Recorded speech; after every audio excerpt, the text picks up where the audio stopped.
I ain't gonna worry about the music for this week, so fuck it. All right, welcome everybody to another Sunday edition. One thing I want to bring up, yeah, I know y'all fucking seen all those reports, right, about the Lakers, right? Fucking how they're fucking, oh, we're not getting fed very well. Fucking toilets ain't clean. Well, Yeah. first of all, you dumb motherfuckers, you need to clean your own fucking berthings. First of all, I don't care if you're underwear or not. That's supposed to be done every single fucking day. Yep. You know, At and I where? did hear reports, I don't know if it's true or not, motherfuckers flushing shit down the fucking toilets to break them for the HTs. If I was the HTs, I caught someone doing that, that would be their ass right there every fucking time. Because I don't know if y'all remember Hugo or not. That motherfucker flushed down the fucking pair of his drawers down the fucking toilet because he shit himself one day, just flushed him down the toilet. And then Hines and fucking McCulley went down there, Shaft Alley, and got him out and had his name stenciled right on the motherfucker. They go in the strainer. I know. Hello. And they beat his ass for that one because it caused them a lot of fucking work. I mean, that's kind of retarded that an engineer would do something like that, knowing it's going to go in a strainer. It was fucking Hugo though. Come on now, he wasn't the fucking brightest, you know. But and all those pictures, they debunked those pictures that there's so-called parents are sending to CNN and all that shit, right? That was from a land station based somewhere else. Because the full picture, when it was brought up, it had concrete blocks, cinder blocks. A Navy ship don't have cinder blocks for the fucking galley at best X. Does fucking not. You know, No, y'all remember never has. Kessler? Single Big Kessler? He posted something about that. And I said, you know what? I want to see the fucking best lines. What options that they have to eat from. Because we all know for a fact, certain meals, you're not going to get everything on that meal, whether because you might not like it, right? Indeed, I seen that picture, and it looks disappointing, but it looks like they only picked out certain shit. It doesn't look Yes, like they had the full Monty. yes. I've never And experienced anything like that in my entire 12 years in the Navy. yeah, I never have either, right? And I've been on 3 fucking deployments. Now, granted, do you run low on some things? Sometimes yes, because unreps and vert reps, right? If you don't have an unrep, you ain't getting a vert rep. We all know that. But they can be delayed by a couple days. You know, if something broke on the supply ship or they're, got on port late, or they have some other ships that they got to do first, right? It's more critical than what yours is. That can be done. Okay, fine. You're eventually going to get an unrep, whether you're in a war zone or not. You're going to. On the Vicksburg, we got shipments that were 2 weeks late Yeah. and still never experienced anything Yes. quite like that. I mean, we didn't have Yes. fresh fruit. That's probably it. Yes. I mean, we there were still times we didn't get no salad. Okay, great. But you got your proteins. That's all you fucking need right there. You know, Hey, as and long as you it's got kind some oranges on the fucking way, you ain't gonna get scurvy. and it's kind of funny how that's the only ship having problems in that whole battle group. Nah, I ain't buying that bullshit. What ship was that? The Lincoln, the carrier. You I gotta mean, be they shitting got me. well. See, the Lincoln. See, a lot of people don't realize how why they got extended. Right? These non-military motherfuckers never served a day in the Navy, nothing, or never been on deployment. Right. Well, the Ford was supposed to fucking replace them, right? But those new fucking catapults, those electrical magnet catapults, right? They Right. found out they cannot take the payload or the repetition that steam catapults do, right? So it broke. So that's why Trump's going, no, we're going back to steam catapult systems because they're more reliable There was right there. nothing wrong with them. They were Yeah, fast as they needed to be. yeah. And that's the reason why the Lincoln got extended because the fucking Ford's catapults could not withstand the fucking workload that demanded of that type of situation right there. And then Indeed. and that's one thing the Navy needs to realize. They ain't figured this out yet. You figured all these years they would. If it ain't broke, don't fucking fix it. All this technology, it can be all said and good, right? But certain things you need to steam for. That you do. So you got to ask yourself, how much of a benefit would it have been to have the new catapult? Well, all What kind of they're doing benefits? with those new catapults, right? Less manning. That's what they want. No, you know what less manning on the ship, right? Because for one, when it comes to a casualty like real DC, you need all the manpower you can get sometimes. Indeed, indeed. You know? I mean, maybe relieve a watch station or two, but that's not enough of a benefit. Yeah. And and every one of those sailors pissing the boat and back home to their parents, right? And their parents ran to the fucking media, right? Guess what? They should be at captain's mast that fucking day, right there. That sensitive shipboard fucking type shit. Yep. And there should be no social media, especially when you're over there in that area. It's a combat zone, people. I don't care what people tell you. That's a combat zone. That should be no communications, fucking to shore, unless it's emergency, right there. Did we all forget about that one boy who just took a picture of his rack in a sub and was masted for that? Yeah. I mean, there's no point of reference, no nothing else, just a Yep. picture of the sleeping conditions he had to fucking endure. Yep. And he got masted for it. Yeah. The social media on ships should not be a thing. No, it should at not be. all. Especially when you're over there. Well, it doesn't matter at all. It's everything. As soon as you come on board, everything has a classified rating. Everything. Yep. You know what's funny, too? Now they're saying this is going around the internet, and the news media is trying to pick it up, right? Not all of them, but the fake ones, right? There was 7 fucking sailors and Marines killed in a brawl, right? Well, that right there, Iran put that out. That's been confirmed. Or that they put it out. Yeah, on that one. You know, all those fucking motherfuckers bitching right there. That just shows you how weak the Navy has gotten right there. They're folding to fucking pressure, and it's not supposed to be that way. No, you know, granted, fucking deployments are hard, right? I've done 3 of them. Chad, you done what? At least 2, 3, right? I've done 5. 5. And Beck, you've done 1. 3. Okay.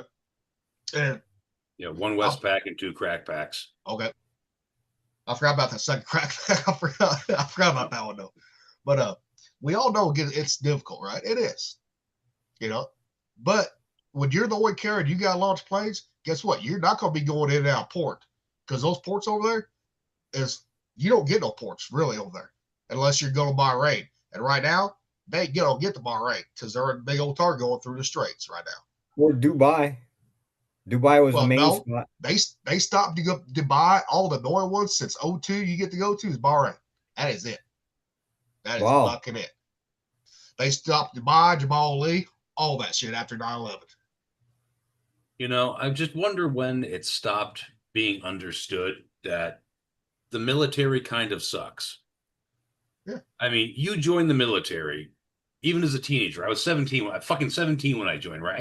I hadn't even had pussy yet when I joined, okay? I didn't get pussy until fucking July of 1996, and I signed my life away in February, right? Mm-hmm.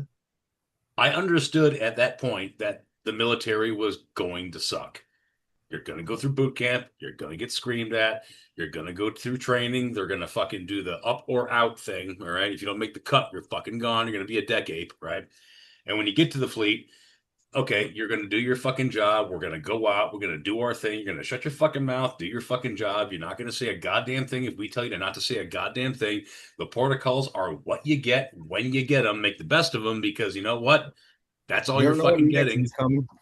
It's the fucking military. Like what? Like when did we forget that being in the military sucks? I mean, yeah, I think and there's a lot of great things about it too. No, I'm not bitching or nothing like that, but like for the most part, being in the military sucks. That's what we signed up for. Well, you got to. Like, when did we like forget this? That's well, you gotta go through some shitty times to forge you into the sword that they need to have. Yeah, like a lot of them. That's the point. That's the whole fucking point. Is the fact that I don't think recruiters put that out enough. Like you are one of the people who has gone through enough suckitude that most people can't fucking comprehend the suckitude. Like that's part of like the thing about being in the military on some level is like, hey, Y'all motherfuckers who have never been through it don't fucking know. You That's know why that we- going into it. Like, what are these people out there bitching about? I understand long deployments suck. Not seeing land for a month sucks. Bad food sucks. Water rationing sucks. Being in satellite dead zones and not getting email from your girl for a week sucks. But like, you signed up for life to suck for 4 to 6 years. That's why we always say, embrace the suck, embrace it. Well, well, exactly. And then you like your whole choose your rate, choose your fate. You know, you're lucky. You Yeah. get to choose. You get to choose in what way your life sucks Yes, when you Yes. join the Navy, whether exactly. you're Right. deck or Hey, and they combat give you an systems. opportunity to change your rate That while too. you're in. Yes. That too. Absolutely. You So if Absolutely. you think the grass is greener on that side of the fence, best of luck to you, partner. Fucking Yep. go for it. It's just going to suck in a different way. The degree of suck never changes. The type of suck is lateral. Right. I've never And these heard it motherfuckers quite these that days way, but I act don't like think I put it better.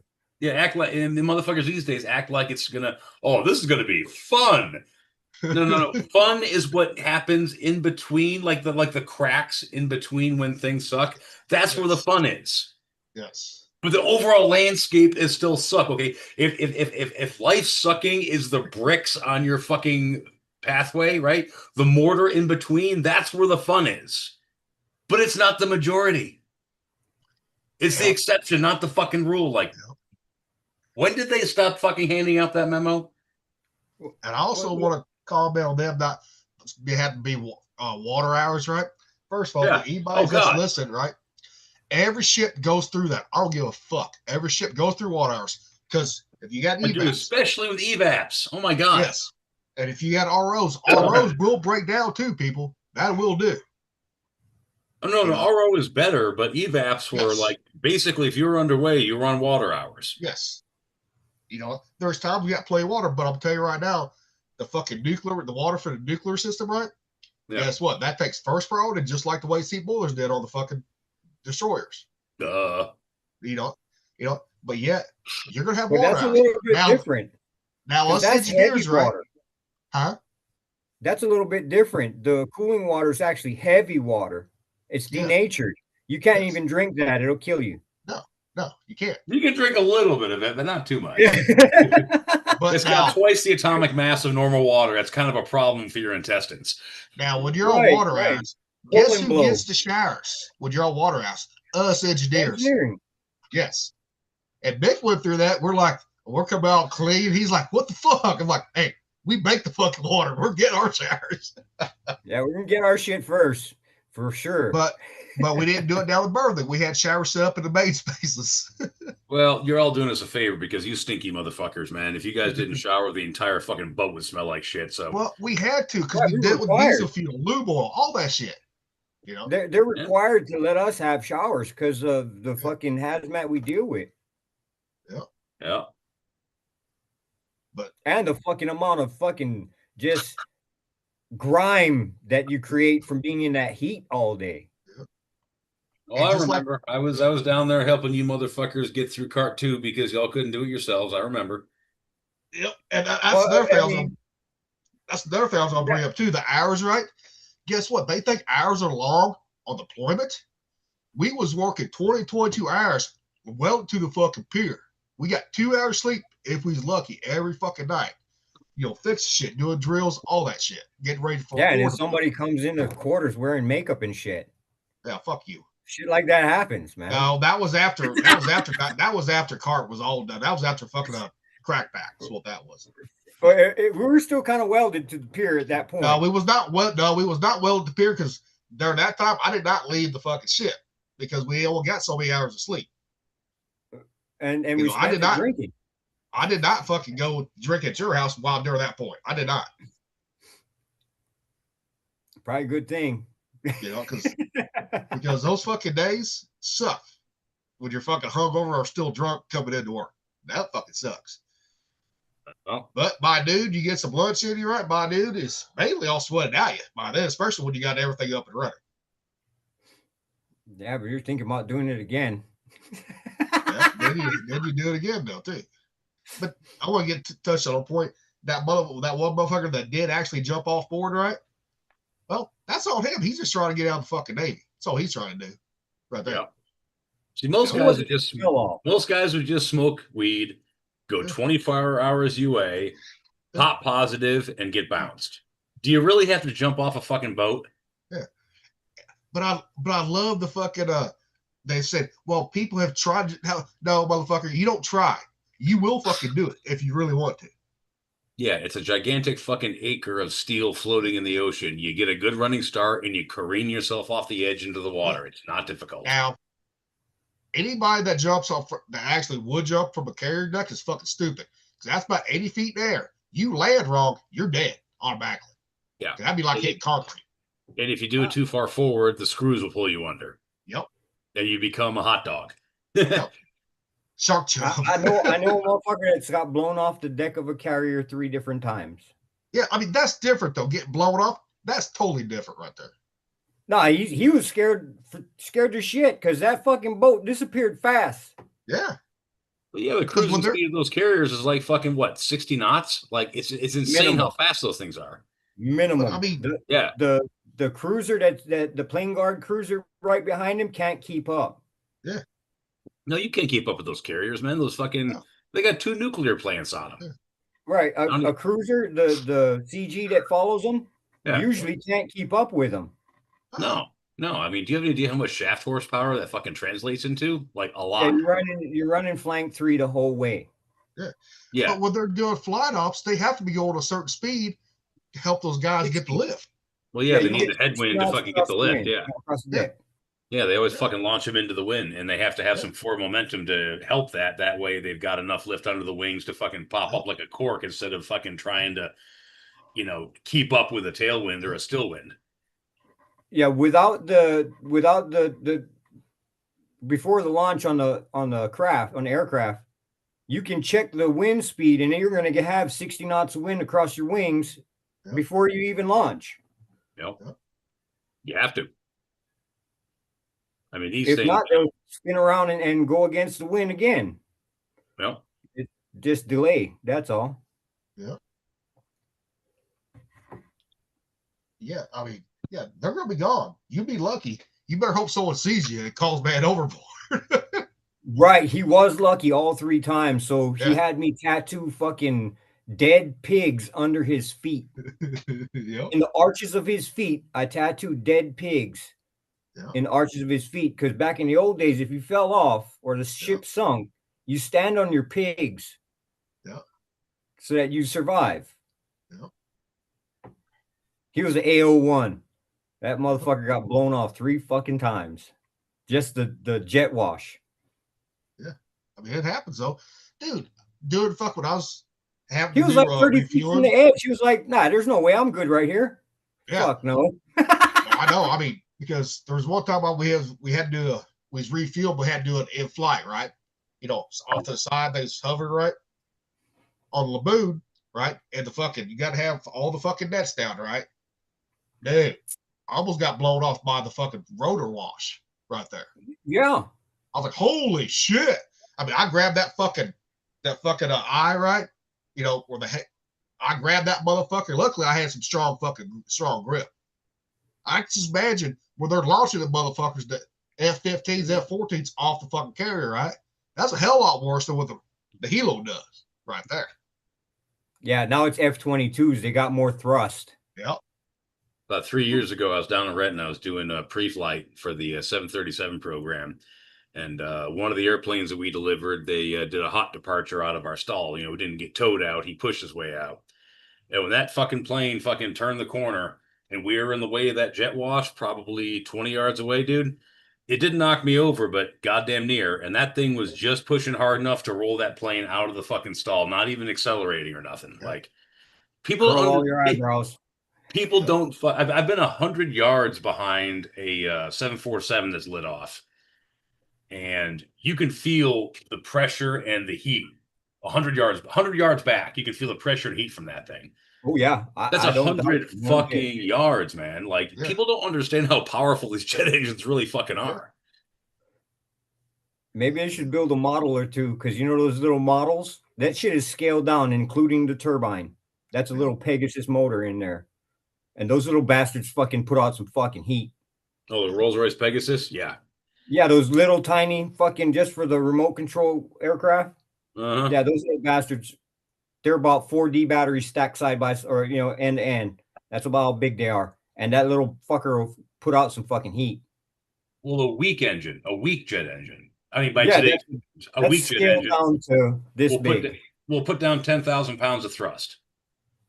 Because if you figure out like an like an F-35 and an F-22, I think they put out like close to 40,000 pounds of thrust apiece. I'm sure, if not more. Right. So 10,000 pounds of thrust is considered to be like like an A6 Boy. intruder. Like that's a weak engine. Yeah. 10,000 pounds of thrust. Say it with me slowly. 10,000 pounds of thrust. And you got to consider your own weight, maybe 200 pounds. Oh, I'm a bit quirky these days. I'm like 220, but yeah. Compared to 10,000 pounds, not so much. You make the comparison right there. You just compare your own weight to how much thrust that fucking thing's got. Yeah, 200 to 220 is kind of a rounding error as far as that motor's concerned. Yep. Right. Yeah. But I can't wait to see all the tank mass that comes from this deployment. Well, you got to figure. I mean, you got to figure 4 of those things. Okay, so on the boat, we had a modified J79, 2 of which could propel an F4 Phantom to Mach 2.4.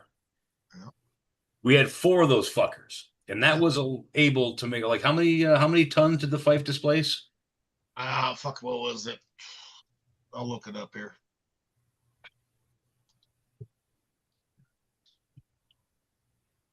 Get back to it. Here, fuck, I'll just do it quicker if I can just do it this way. That'll be because the USS 5 displace.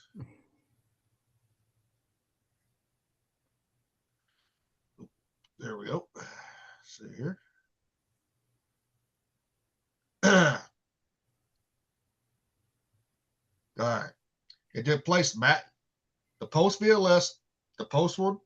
Yep. 91 to 9,200 long tons after addition of the 61 cell Mark 41. Okay, so that boat displaced 9,100 tons. Yes. And 4 of those motors could make that thing at flank 3 go, what, 32 knots? It was over 40 knots, actually. Was it over 40? Yes. That's a speed that the topsiders never know about. Only engineers know that one. Okay, so we're talking right. So we're talking 9,100 tons, not pounds, tons. Yep. And 4 of them fucking motors can make that thing go as fast as a car on a regular old road. Yep. Which for a ship that big is an insane fucking speed. Yeah. I went on to hovercraft after I left the Fife, or went to instructor duty, and then went on to ACU4. Those motherfuckers run TF40 Bravos. They're not even half the size of the LM2500, which is what's on the Fife. Yep. Now, those 4 engines will bring a craft that with a total craft weight of 386,000 pounds total craft weight. That's fuel in the whole 9. It'll put it up 60 knots on water. I've seen that digital readout read 100 knots. And with that, a tank. ladies and gentlemen, is the amount of power that we're fucking dealing with when we're dealing with a jet engine. And those are jet engines that don't even have any fucking exhaust except through the stacks. Like, there's no thrust involved. Right, that's not thrust. That's just fucking rotational horsepower transmitted to the prop. Or the MRG or whatever. Yeah, it's just fucking sheer RPMs. Yeah, you got to put the MRGs to get it right to the props. Mm-hmm. Yeah, we're talking about obscene amounts of fucking power here. Yeah. and that TF40 Bravo has probably been the best design as far as gas turbines were ever made. Was it a Pratt? They have their HP turbine and the power turbine opposing each other, so the vibration is 0. It nulls it out. Oh, okay. Yeah. They spin opposite each other so that it nulls out the vibration sensors. Yeah, they did the same thing with the P-38 Lightnings. They had counter rotating motors left and right. So yeah, it would cancel all the torque, all the vibration got canceled out laterally. Yeah. Right. On a single wing, but this is in a single motor. You're going your power turbine where you're getting your torque from is Yeah. spinning one direction while your high pressure turbine that's causing all the thermodynamic is spinning the other. Yeah. Principle works the same though. Equal and It's opposing forces. Yep. right. And they just did it with two separate motors. So if one's running, it'll vibrate all the hell, but you got to have the both of them running to nullify it. It is absolutely I'm still fascinating. waiting for them to take that same principle and apply it to the bigger jet engines that we currently use. Well, the DDGs are still using the 2500s. Yeah, but to put that principle where the power turbine spins the opposite way, because GE is all the same way, same direction. Yeah, because I mean, it's still the same generators. The DDGs ain't the K17s or the K34s on the DDGs. Yeah, the only difference is the generator box. Same engines. The only difference on DDG, no waste heat boiler right there. Right. You're done. You know. So your boiler flats, bliss. So in Maywell, where your boiler would set at, right, on the boiler flats, or no, right? No, not boiler flats, but the next level down, right? That's a big fucking area, right? That's where your ROs go, right there. Your PLCC flat, yeah. Yeah, no, PLCC, you got the PLCC. No, the PLCC is on where the boiler deck used to be on DDs. Oh, no shit. PLC, so as you come through the door, the PLC is right there. Then you go down, which would be the PLCC level, yes. That's where on DD would be at. That's one big old open area right there. Yeah, because it was kind of helpful, like on a cruiser and destroyer back then, that you go down to that PLCC flat, you can see into your fucking one engine right there from the console. Yep. Well, that's one thing I hate about the DDGs, right? Guess what? You had to go down the stairs to even see the motherfucker. You know? Yeah, the visual inspection is going to take you longer. Oh, it does too. That does. It takes you a while to do it correctly. You know. Yeah, one of the most amazing thing about those engines is how big they aren't. Yep. Right. I mean, just look at you're familiar with Harriers, right? Oh yeah, the Rolls-Royce Pegasus. You know, their generator unit, their APU. Yeah, that's the same ones they use on a LCAC. Oh yeah. Yep, exact same. Sunstrand T62. I've been out for almost 20 years. I still remember that shit. Yeah, some stuff you don't entirely forget. Yeah, I haven't forgotten anything. Yeah, I'm not sure what kind of APUs we use on our airplanes over here. I've actually never looked into it because I've never had to work on them before. Wish I knew. Well, shit, hell, you got the easy job now. Fuck. Oh, I know. My new job's fucking amazing. Yeah. I don't even work on the plane no more. Shit, I don't even use my rate anymore. I'm working for our family business now. Perfect. Yeah. Well, I run a wire weaver. A wire weaver? Yeah, I weave chain link fencing. Oh, there you go. Low stress. I'm the only one on this whole fucking island that does it. Well, that's lucrative then. It's what's keeping us above water for sure. Yeah. As of about a month ago, these days, I just fucking run a forklift. I'll do that from time to time, but I got little fucking peons to do that shit for me. Well, sir, I am the peon these days. I am fucking loving it. There's absolutely no stress involved. Sometimes I wish I were. No. Till I look at their paycheck. Then I'm glad I'm not. Well, fortunately, I'm union, so it doesn't matter what the fuck I do. My pay grade is my pay grade. If I'm building the airplane, running a forklift, jerking off in the bathroom, doesn't matter. Same fucking hourly rate. For the record, I never jerk off in the bathroom. That was a figure of speech. Well, if you're gonna do it, just like taking shit, you do it on company time. If I were to jerk off in the bathroom, it would most assuredly be on company time. Absolutely. Yes. I just prefer to jerk off in fucking Bentner's fucking Vaseline. Yeah. I don't know if you ever heard that one. That last deployment, or right when I left, that first 5, 6, 7 fucking swipes that he took out of that one fingerprint in his fucking Vaseline was laced with nothing but my kids. He got what he deserved. Let's see. He finally got what he deserved when he went to the Ford. When they found the fucking liquor in his fucking locker. Oh, yeah. Mm-hmm. And that's funny. I've never seen that motherfucker drink. He did drink.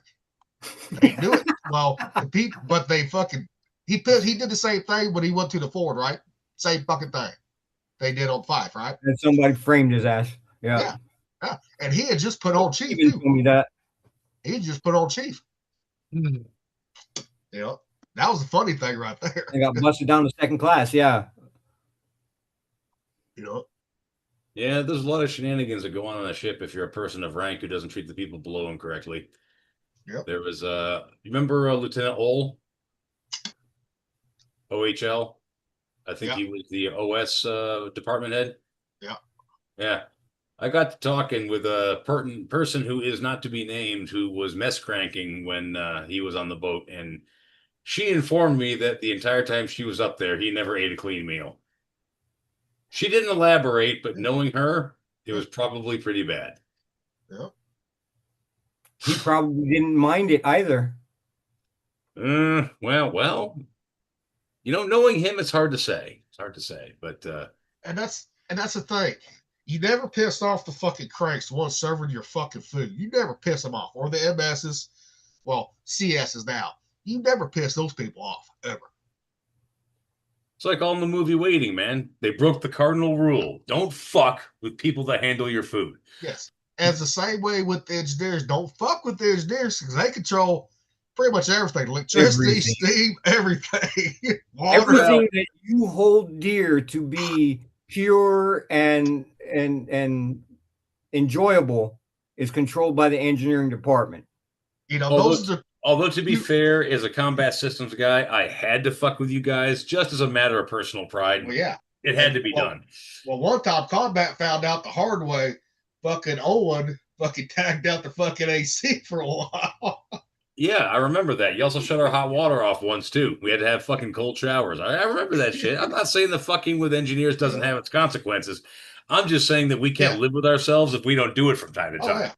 It's just maintenance. We just had to do maintenance. It's just that we chose to do so because of the climate. Yeah. But I want to know what the hell she did to his food, though. I want to know what she did to his food. But to be fair, though, when we were in the fucking Persian Gulf and radar 1 was a cool 55 degrees, we'd hear them knocks at the door. Hey, man, you mind if we come in here and chill for half hour? Engineers would come up and be like, dude, it's fucking hot, man. Can we come in here for a bit? Sure. Come on in. You're good. And some engineers did do that, though. I never did do that. I went back to 3 Switchboard. Indeed. Okay. Still not quite as good. Always cooled off. Well, we had fucking foam. We had foam fucking mattresses back there. Until I remember when Jen was my fucking station for general quarters. Yeah. I don't know how many times I fucking passed out back there, took a nap during general quarters the whole fucking way. Lucky fucker. I tried to get fucking that for general quarters, right? That one when they finally put me down to main space for general quarters. I said, why can't I have 3 Switchboard, motherfucker? Fuck, come on. I said, I'm your most, senior ERO that you fucking got right now. This after you left, Chad, I said, all the rest of them, they're in the fucking, on EAL or fucking PAC or EPSI, right? I was like, fuck, come on now.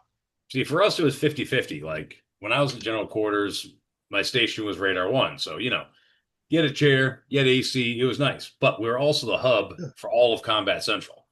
So everybody in combat had to fucking report to Radar One, and then when everybody reported in, then we went to Combat Information Central (CIC), and then they could proceed. So like we were busy on the fucking sound powered phone the entire time. There wasn't no fucking napping. We were comfortable, but there wasn't no chilling. Now, I was laid out, man, with the headset on. No, I did take a nap during GQ, right? If there was no, anything involved with main space, right? If the fucking, ET team guys wasn't down there, right? Well, I was on ETT at the time, but even like fire guys, right? If there was no drills, right? I fucking slept. I did. I laid up against fucking the edges right there, sat on the fucking steps, leaned up against that motherfucker, just closed my eyes. Yep, I was fucking sleep on the fucking deck rates the whole fucking time. Do my check-ins in the beginning. That was it. Done. They ain't bothered with I did like the fact that when I wasn't in a fucking repair locker no more. I did like that fact. Yeah. It's nice to just man a fucking engine room and just be, that's it. That's the extent of your shit. Yeah. Unfortunately, that's usually where the fire starts. That's where your fucking fire's gonna start, or missile's gonna hit, or torpedo's gonna hit right there. So well, main two's the aim point for anybody shooting at them, because if you hit main two on the 300 bulkhead, it's fucking broken half. Well, yeah, because it's right in the middle. Yeah, and it's it's a transverse bulkhead, so you'll blow off. Yeah, but on a DDG, right? On a DDG, ain't the same way on DDG. It's round main one right there. That's why those fucking ragheads fucking that's why they hit main one on the coal. Yeah, I knew the guy that was in the oil lab. Yep. Robert McTurious. The MPA we had, right? Where I got to Laboon, he was the MPA on that motherfucker too, on the coal. GSE-1, Robert McTurious. That's that goofy looking blonde dude with his teeth all fucking like so. You got them 3D teeth and come out at you.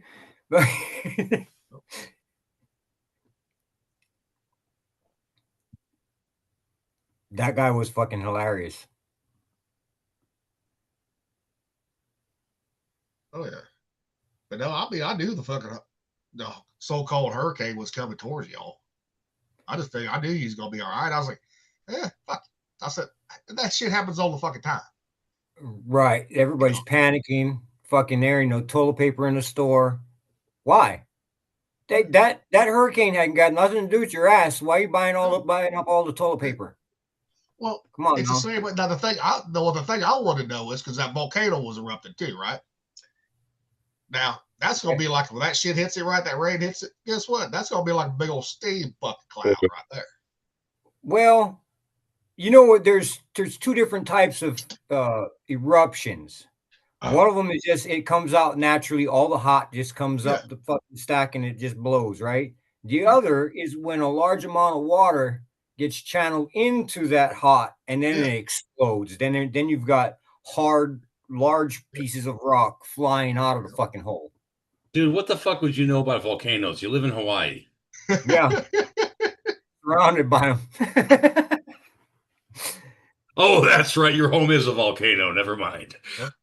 Well, the one that the mountain I live on is a dormant volcano. So yeah, no. Dormant for now.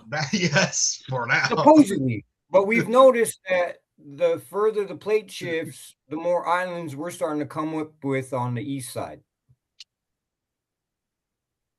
Yep. There's 2 more islands started off of Big Island on the other side.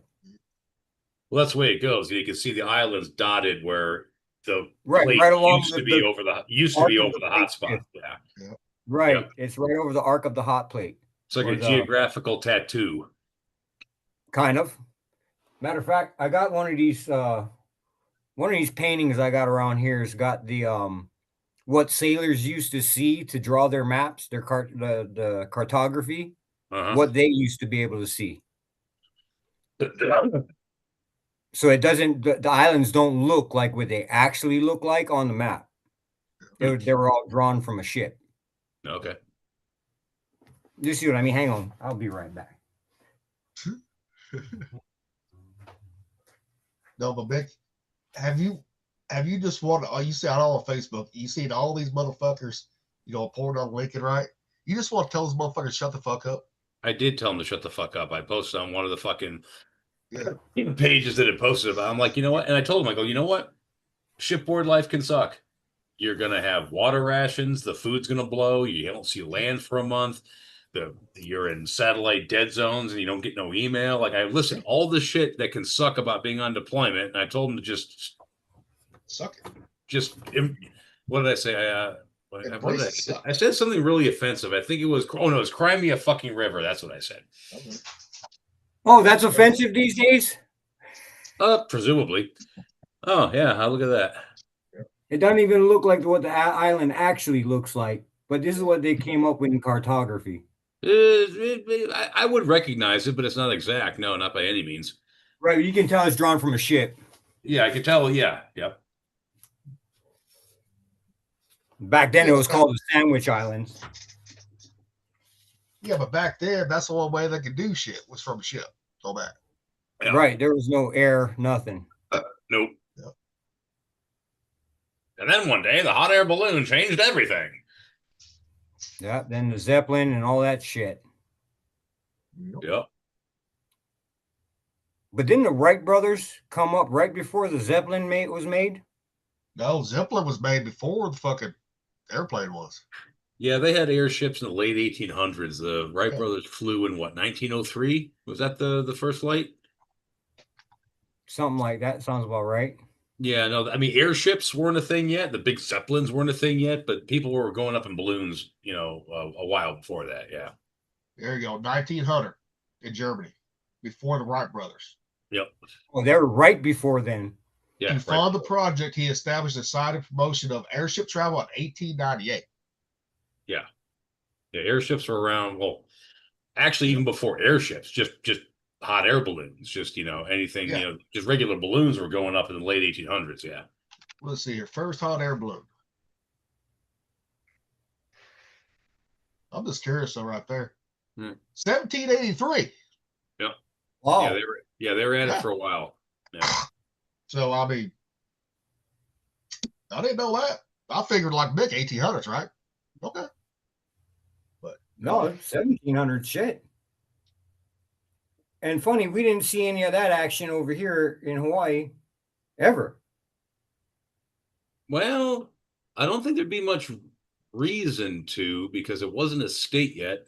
I don't even think it was a territory yet. It was a kingdom back then. At that time, it was still a kingdom. Back then, it was a kingdom. In 1893 is when the Big Five, which is Castle, Cook, Alexander, Baldwin, and Dole, they came over and pretty much bullied their way in, had our queen at gunpoint with the bayonet up against her throat. You're going to let us have this land or we're going to start killing folks.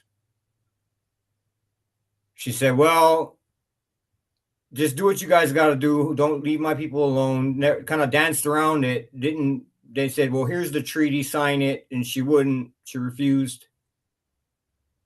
So now we have an annexation without a treaty to support it. That they're like, well, it's been 100 years that we don't have to show no fucking treaty. Meanwhile, we still have the treaty signed by England and New Zealand.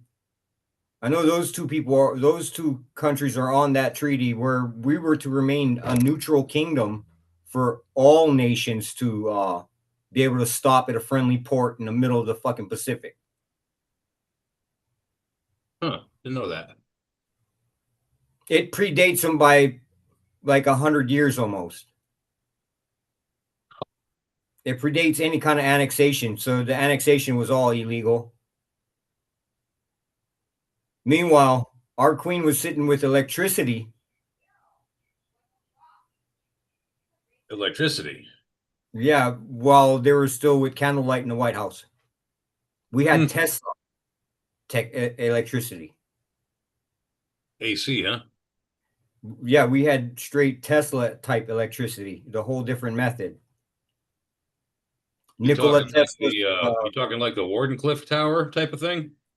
I'm not sure how he did it, but we had power without a generator. Okay, that would be the Wardenclyffe Tower they tried to build on the East Coast. It's the wireless transmission.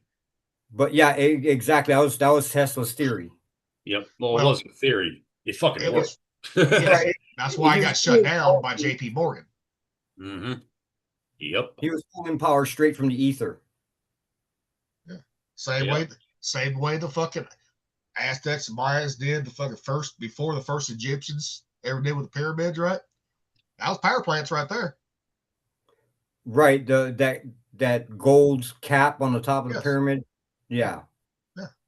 And why do you think there's so many pyramids throughout the fucking world too? Because they were transmitting shit back and forth. Well, there was old civilization mapping stars with pyramids. Yeah. You look at the construction of the Pyramid of Egypt, the interior is granite, which is piezoelectrically active, and then you've got limestone casing, which is an insulator with a gold top. Yep. That's a gigantic 400 foot by 400 foot fucking wire, basically. Yes. And those fucking pyramids in Egypt were built on fucking aquifers right there. And they could see the hydrogen fucking when there was an explosion on the walls right there. They were collecting static electricity as well from the fucking aquifer flowing underneath it. Yep. And they were aligned exactly as it appeared in the sky with the belt of Orion. Yep. Like to the fucking meter. Yep. Right. And then what interests me more is those ones that are that whole civilization, that whole area that was built, it looks like a fucking circuit card. Yep. It does a bit. I've seen that. Yeah. There's one civilization, I think it's a Mayan civilization that has Mayans, and those are the ones why, like on the Mississippi, right? Because they're built right on the water too, from all the way from Louisiana all the way up fucking to Missouri and Illinois, right? All those are ones that are built by the same fucking people right there. But the ones that the Mayans built were built out of a different metal that we've never seen. Yeah. But see, I don't think it was the Mayans that did it. I think that the Mayans... It's in that area, but I don't think it was them either. It was the people before them that built it. They just kind of stumbled upon. Same thing with the ancient Egyptians, man. You think fucking... like in the Tartarian era, that everything just went gone, poof. Yeah, there was an era before that. I think it happened in conjunction with the Tartarian era. Well, there was a homogenous culture before. There was a culture. I mean, come on, you got to be an idiot to think that the ziggurats in fucking Peru, the Middle East, Southeast Asia, North America, all of which are built more or less exactly the same. I mean, like the Egyptian ones are like the most advanced form we found, but all the rest of them are pretty fucking close and almost identical. Like, are you trying to tell me that one civilization didn't make all these? There were people before that built this shit that are just like lost to history. The Aztecs, the Mayans, the Egyptians that we know, they all stumbled upon that shit later. We might have to revisit this as far as which one was more advanced, because the ones with the flat tops served as a fucking landing platform for those airships that they had in those days. That I don't actually have any factual information about. I watched a bunch of shit on that ancient alien shit, and they've seen the inscriptions on the flat top where it has the man in the ship. I only say more advanced because the ones in Egypt were the largest, and they were also, when completed, completely smooth. There were no steps to them. They had, smooth sides. They were the biggest. Right. That's why I use the word more advanced. They were more refined, I guess. Because they was using they was levitating those fucking big old fucking blocks. What they were doing. It was sound. They were using sound vibration to do that. That's a theory. Yeah, it's not. They had several different drawings of a person with two sticks crossed in front of them and a block floating in front of that off the ground. Yep. What do they say? That each of the blocks above the, and I say this, the king's chamber. It wasn't a fucking tomb. Anybody with a brain knows it wasn't a tomb. Yep. But each of, I think, the 3 slabs on top of the king's tomb in the pyramid of Khufu, Yep. each one of them weighs 50,000 pounds. Do you know how much fucking weight that is? A lot. To get up 300 feet in the air? Like, yep. Army Corps of Engineers fucking tried to figure that out and they couldn't. I've seen a tank that weighs 60,000 pounds or 120,000 pounds, rather. They're 60 tons. Yeah, and you need a C5 Galaxy to fucking get it up in the air. Or hovercraft, but you ain't going to get it over 12 feet. But you ain't getting it up 300 feet. No, you are not, sir. Not more than 12, no. It takes a fucking ridiculous amount of power to lift something that heavy, that high, and put it where you want it. It's not like you're just launching it. Like you're literally like putting it where you want it. That degree of control is another fucking hurdle, do it that way to put it together, assemble it from the bottom to the top, is that they buried it as they went and then dug it all back out after they were finished. That's the only way I think that they could possibly get it done. If they just buried it in sand as they went up until they got to the top and then dug it all back out. Physically possible, but goddamn the amount of work involved with that. Right? Well, that's why one side. Like moving that much earth would be more of a job than building the fucking thing by itself. Like that's why you think they had slaves. Yeah, they had slaves. Well, ain't enough slaves to get that done, though. A human being only has so much power, whether there's a whip behind them or not. I mean, you can eat the elephant one bite at a time. Well, I mean, maybe there wasn't. Well, here's the thing. Maybe there wasn't a whip behind them. Maybe there was pussy in front of them because that'll make it do the work of 2 men. Yeah, crazy shit. You could get crazy shit done. Yeah, absolutely. You dangle that pink jelly bean, you can get anything done. Yeah, what's that old phrase? A man is only as old as the woman he's fucking. That's a good one. Not heard that one before. You're 65 years old and you're banging a 25-year-old. Guess what? You're gonna act like you're 25 years old. Well, as long as you can. 60-year-old, you're not gonna act like you're 60 when you're banging a 60-year-old. No, you're gonna act like the 20-year-old that you are, waiting on the insurance. Oh yeah, I get the feeling that my wife is definitely tolerant of my smoking and drinking because of the payout one day. No, I'm sure. I mean, I just fucking, my dad ended up with some kind of liver cancer. So he quit drinking, and I just find it disrespectful to drink in front of him. So I just quit drinking altogether with him.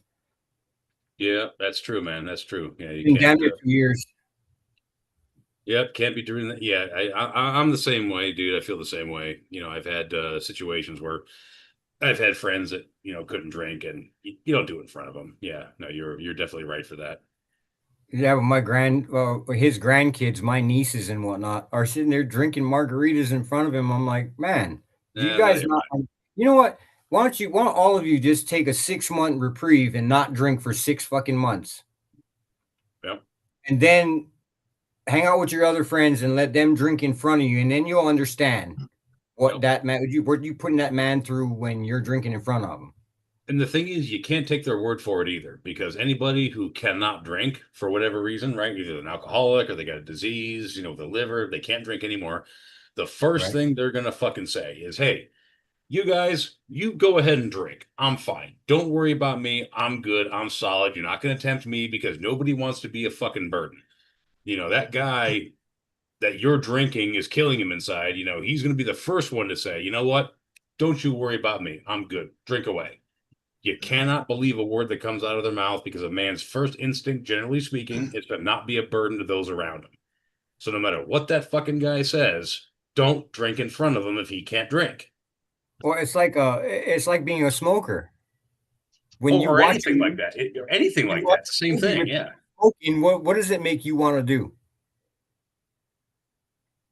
You know what I'm saying? When you're smoking and you're gonna take a break, But then you watch some movie with some motherfucker smoking.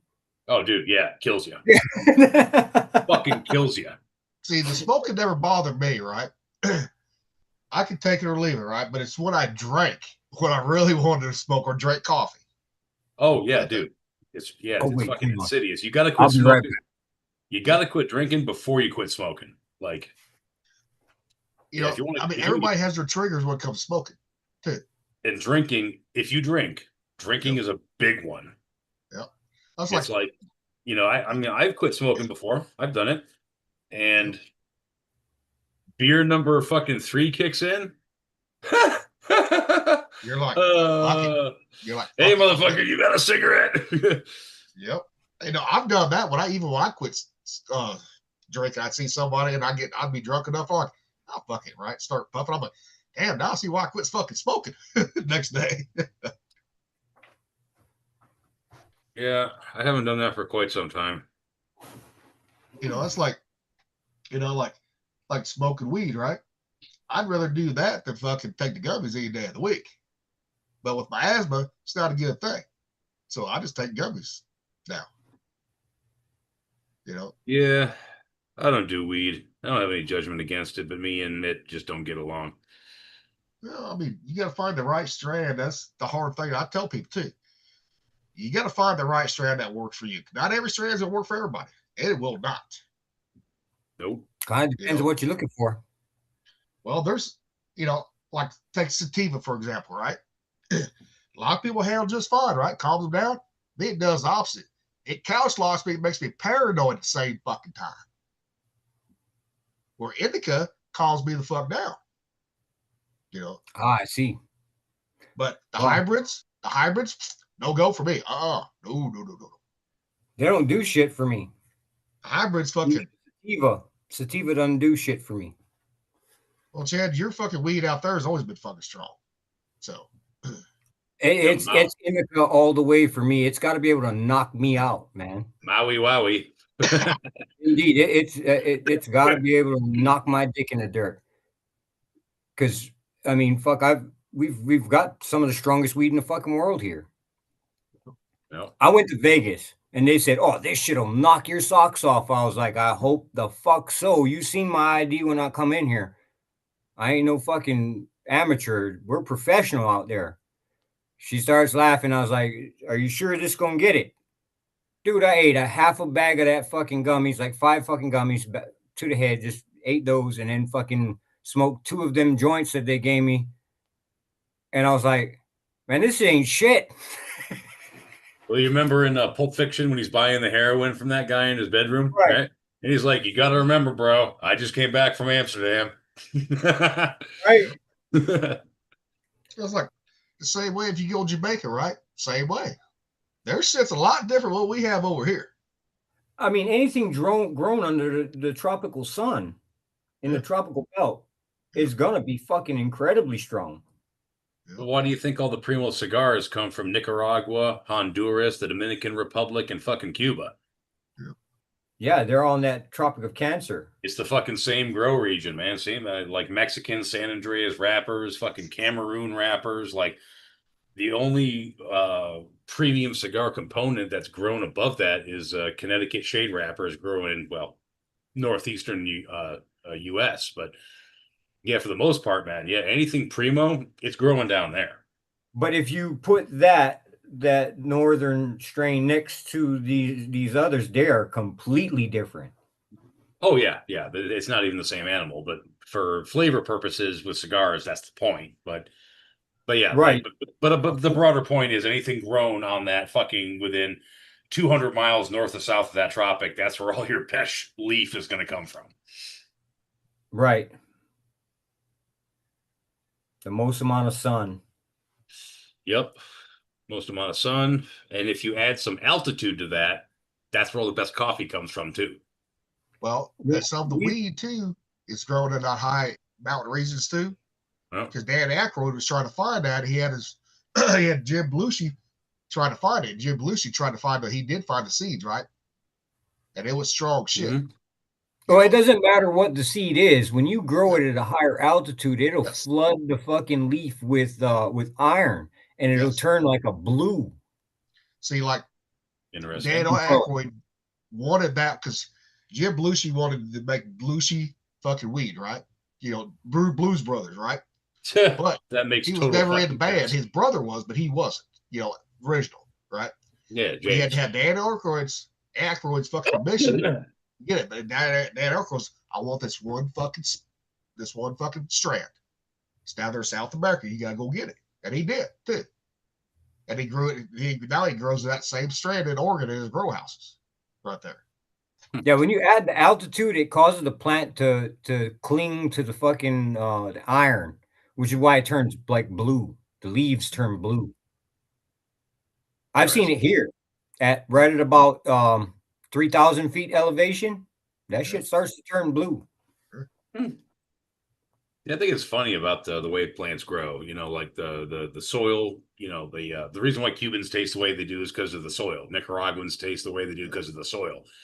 So you got the sunlight, humidity, temperature, and the soil. But it's also interesting how, like you were saying, the altitude affects things as well. Like it's not just one flat plane. You know, there's verticality to it as far as what the plant does and doesn't like and what it does and doesn't do. It's not a matter of what it likes and what it doesn't like. It's when you put it in that situation, it's going to do something different. Like yes, life wants to live, and it'll adapt in its own way. Yeah, like the traditional skunk dog strain. When you grow it down at sea level where it's nice and hot, damn, that motherfucker gets strong. But if you grow it up on a higher altitude, it'll turn more of a blue, and it'll just be a different kind of strong. Yeah. Well, it's like the motherfuckers who do peppers, you know, hot peppers. Right. That same thing, the same family. You water the shit out of them, you get a very flavorful, for the species, relatively mild pepper. Whereas if you fucking starve them of water and give them just enough to stay alive, man, those peppers get fucking lethal. They get angry. They get angry. Yeah, like but absolutely. Yeah, are in the same family as fucking marijuana, cannabis.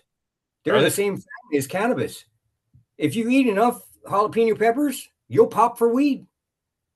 Fucking cool. I've done it because when I went off and I quit fucking smoking weed, trying to keep a job in Georgia, I stopped for 4 months, but I was fucking eating a lot of fucking jalapenos for some fucking reason. When I stopped smoking, it made me crave them. Well, motherfucker, you would fucking sit there, habaneros, ghost peppers, you down them like fucking candy anyway. So come on now. Right, but you eat too many of them, you'll pop positive for fucking THC. You know what's funny? Tobacco, tomatoes, and potatoes. All three belong to the nightshade family, if you can believe that shit. They do. Right. And tomatoes and potatoes, they have natural low levels of nicotine in them. They do. Just like tobacco. Tobacco has the most, of course, but like like these families of plants, they all carry a little bit of commonality with the compounds they have in them, some more than others. So that doesn't surprise me at all. And I've found that you can graft a fucking tomato plant to a potato root. Yeah, you can. Yeah. Oh, dude, they found out that you can actually take. I've heard them doing this. They grafted a tomato to a tobacco plant, and the resulting fruit was a tomato that had a lethal level of nicotine in it. Yeah. Like if a human were to eat the whole tomato, they would fucking die because of the nicotine level. Yeah, it's absolutely a thing. So one bite is like fucking taking a cigarette. Yeah, pretty much. Like several cigarettes, like lots of nicotine. You know, that's the one reason why you couldn't get COVID, right? Oh yeah. People with nicotine, people who smoked and inhaled. Yeah, they didn't get COVID. I never got COVID. I never got the shot either. I worked right through the whole fucking thing. Yeah, me too. I didn't see what the big deal was. They told me, "Oh, you gotta get vaccinated and work in here." I was like, "I don't want to work in there," because we had jobs that came up in the prison, and they said, "Oh, you guys got to get vaccinated before you can come in here." I was like, "Well, then that shit ain't getting done because I ain't getting that shit. I ain't taking none of it. They come from the government. I don't trust those bitches." No. Dude, my company fucking had an ultimatum. They said, you know, by this date, you will get the shot to work here. I went to Tennessee to fucking look around to see what was available because if they were going to make me get that shot, I was going to get fired, roll up my fucking retirement savings, and relocate. I wasn't doing that shit. I mean, I'm glad I work for our family business because we turned around and told them, well, if you're waiting on them to get the shot, you're going to keep waiting because we ain't getting it. Yep. Good for you. You might want to call somebody else. They said, well, we can turn a blind eye to it. There you go. Like, if you're turning a blind eye to me, then you need to turn it for every damn body else. Well, yeah. It's true. Exactly.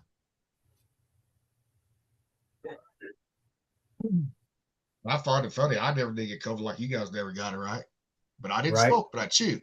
You know, but my wife at the time got it 3 times, and she had that shot, right? And the boosters because she worked at the VA, right? I told her, I said, don't fucking take them. I'm going to lose my job. I said, no, you won't. They ain't going to fire you. I said, there's nurses still there that have not gotten it, and they won't get it. They didn't fire them. And you know, when you hang around with those that have taken it, they shed onto you. Yeah. But the thing is, you know how like now they call us pure bloods, right? Technically, we're not fucking pure bloods because all the shit the Navy pumped into us. You know, it's like one of the guys we started with, Gunners Make Smitty, right? He's like, #pure blood. I want to say so bad, motherfucker, you ain't a pure blood because you've had shit pumped into you in the fucking military. You know it. But as far as a real pure-blooded human, because that DNA or that thing changes your DNA, that COVID-19 vaccine, it changes your DNA from your fucking liver on out. Oh yeah, no, it does. Process. But if I die, I'm going to die of my own stupid fucking decisions, not some fucking shot. Yep. Indeed. I still think that's why what happened to West happened to West. Right. I believe it wholeheartedly. Yeah. I mean, now granted, there's other factors too, but the main factor was the clot. It was a stroke. Yeah, it's a clot shot. It causes your body to fucking want to clot the blood because it's got graphene hydroxide in it. That's mini micro razor blades flowing through your fucking arteries. It's cutting you up from the inside of your artery. So you're not actually bleeding out inside your body. Your body's just telling your brain that, oh, hey, we're getting cut inside the artery. We need to clot this blood. So now you got a blood clot trying to go through your fucking brain, causing you to have a stroke. And I can tell you from firsthand experience, I've got a very, very good friend who took the first one because, I mean, he's a fellow like the three of us, right? Generally speaking, but he wasn't like real up on the information when this thing came out. And so he's like, better safe than sorry. He took the first shot and he got myocarditis. He was in the hospital for a fucking week.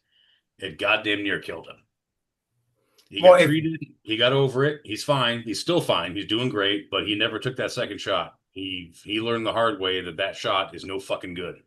I recommend you, brother man, to go ahead and get some heavy metal detox starting yesterday. Yep. There's what mercury in it? Is it? It's graphene hydroxide. Oh, the graphene. Yeah, I heard about that too. Yeah. Yeah, you got to get that out of your system. So you got to bind it to some chlorophyll. So you got to eat like kale and all that bullshit. At least put it in a green drink just so it can bind to that and discharge from the body. Hey, kale can taste pretty good if you do it right. That can. Well, I can't lick my own ass, so I can't get the taste out of my fucking mouth. Well, the thing is, when I would put like fresh dressing on kale, right, with some onions, tomatoes, right? A lot better than eating a fucking plain. Right there. You're supposed to do it with you're supposed to do it with like a green drink so that it can free flow in your gut, and then it'll start to pull these heavy metals out to bind them so you can get it fuck out. Ugly. It's actually a binder. Yeah, I ain't taking no fucking green drinks. Fuck all that bullshit. Like you know those green smoothies? Oh yeah, the green juice drinks, yep. That's what it takes. I just can't imagine the shits afterward. Ugh. Yeah. Well, sucks. Some people eat greens immediately, they're fucking. That's like a colon blow for them. Some people it is. I don't eat fucking greens anymore, dude. Like I'll have a little bit maybe on a burger for flavor and texture, but I eat root vegetables, garlic, onion, potato, things like that. But greens, ugh. Now cabbage, I will eat the shit out of some cabbage. That I will do. Well, I'll eat sauerkraut because it's fermented. Yeah. Well, The like raw, fresh raw spinach, greens, yeah. fresh spinach leaf. I'll eat the shit out of that. What? Fresh spinach leaf. I'll eat the shit out of that. Yeah, I mean, I like spinach in a salad. I just want to eat it when it's boiled down. Fuck all that bullshit. Yeah, I don't like it soft and mushy and all that. No, I don't like. When you boil any fucking vegetable, right? Any green, guess what? You're taking all the nutrients out of that fucking. Well, when you cook anything. Yeah. When you cook. Yeah, with your greens, the trick is to steam it. Yes. If you steam it, you kill the anti-nutrients, but most of the nutrients stay intact also. So that's what you want to do. You do want to cook it, but you don't want to boil it. Yes. Isn't it more of a flash steam that you're looking for? No. I've heard that just using a regular old steamer basket, just using the steam to get it hot. Everything, all the good stuff stays in the leaf, right? Yeah. But all the bad stuff that's in the leaf gets deactivated. And that's your best nutrient profile is steaming. Yeah.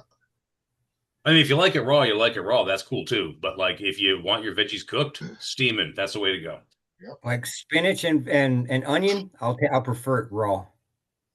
Well, onion for me is depending on the dish. I mean, I love me some raw crunchy onions. Absolutely. Like right over a bowl of chili. Yeah.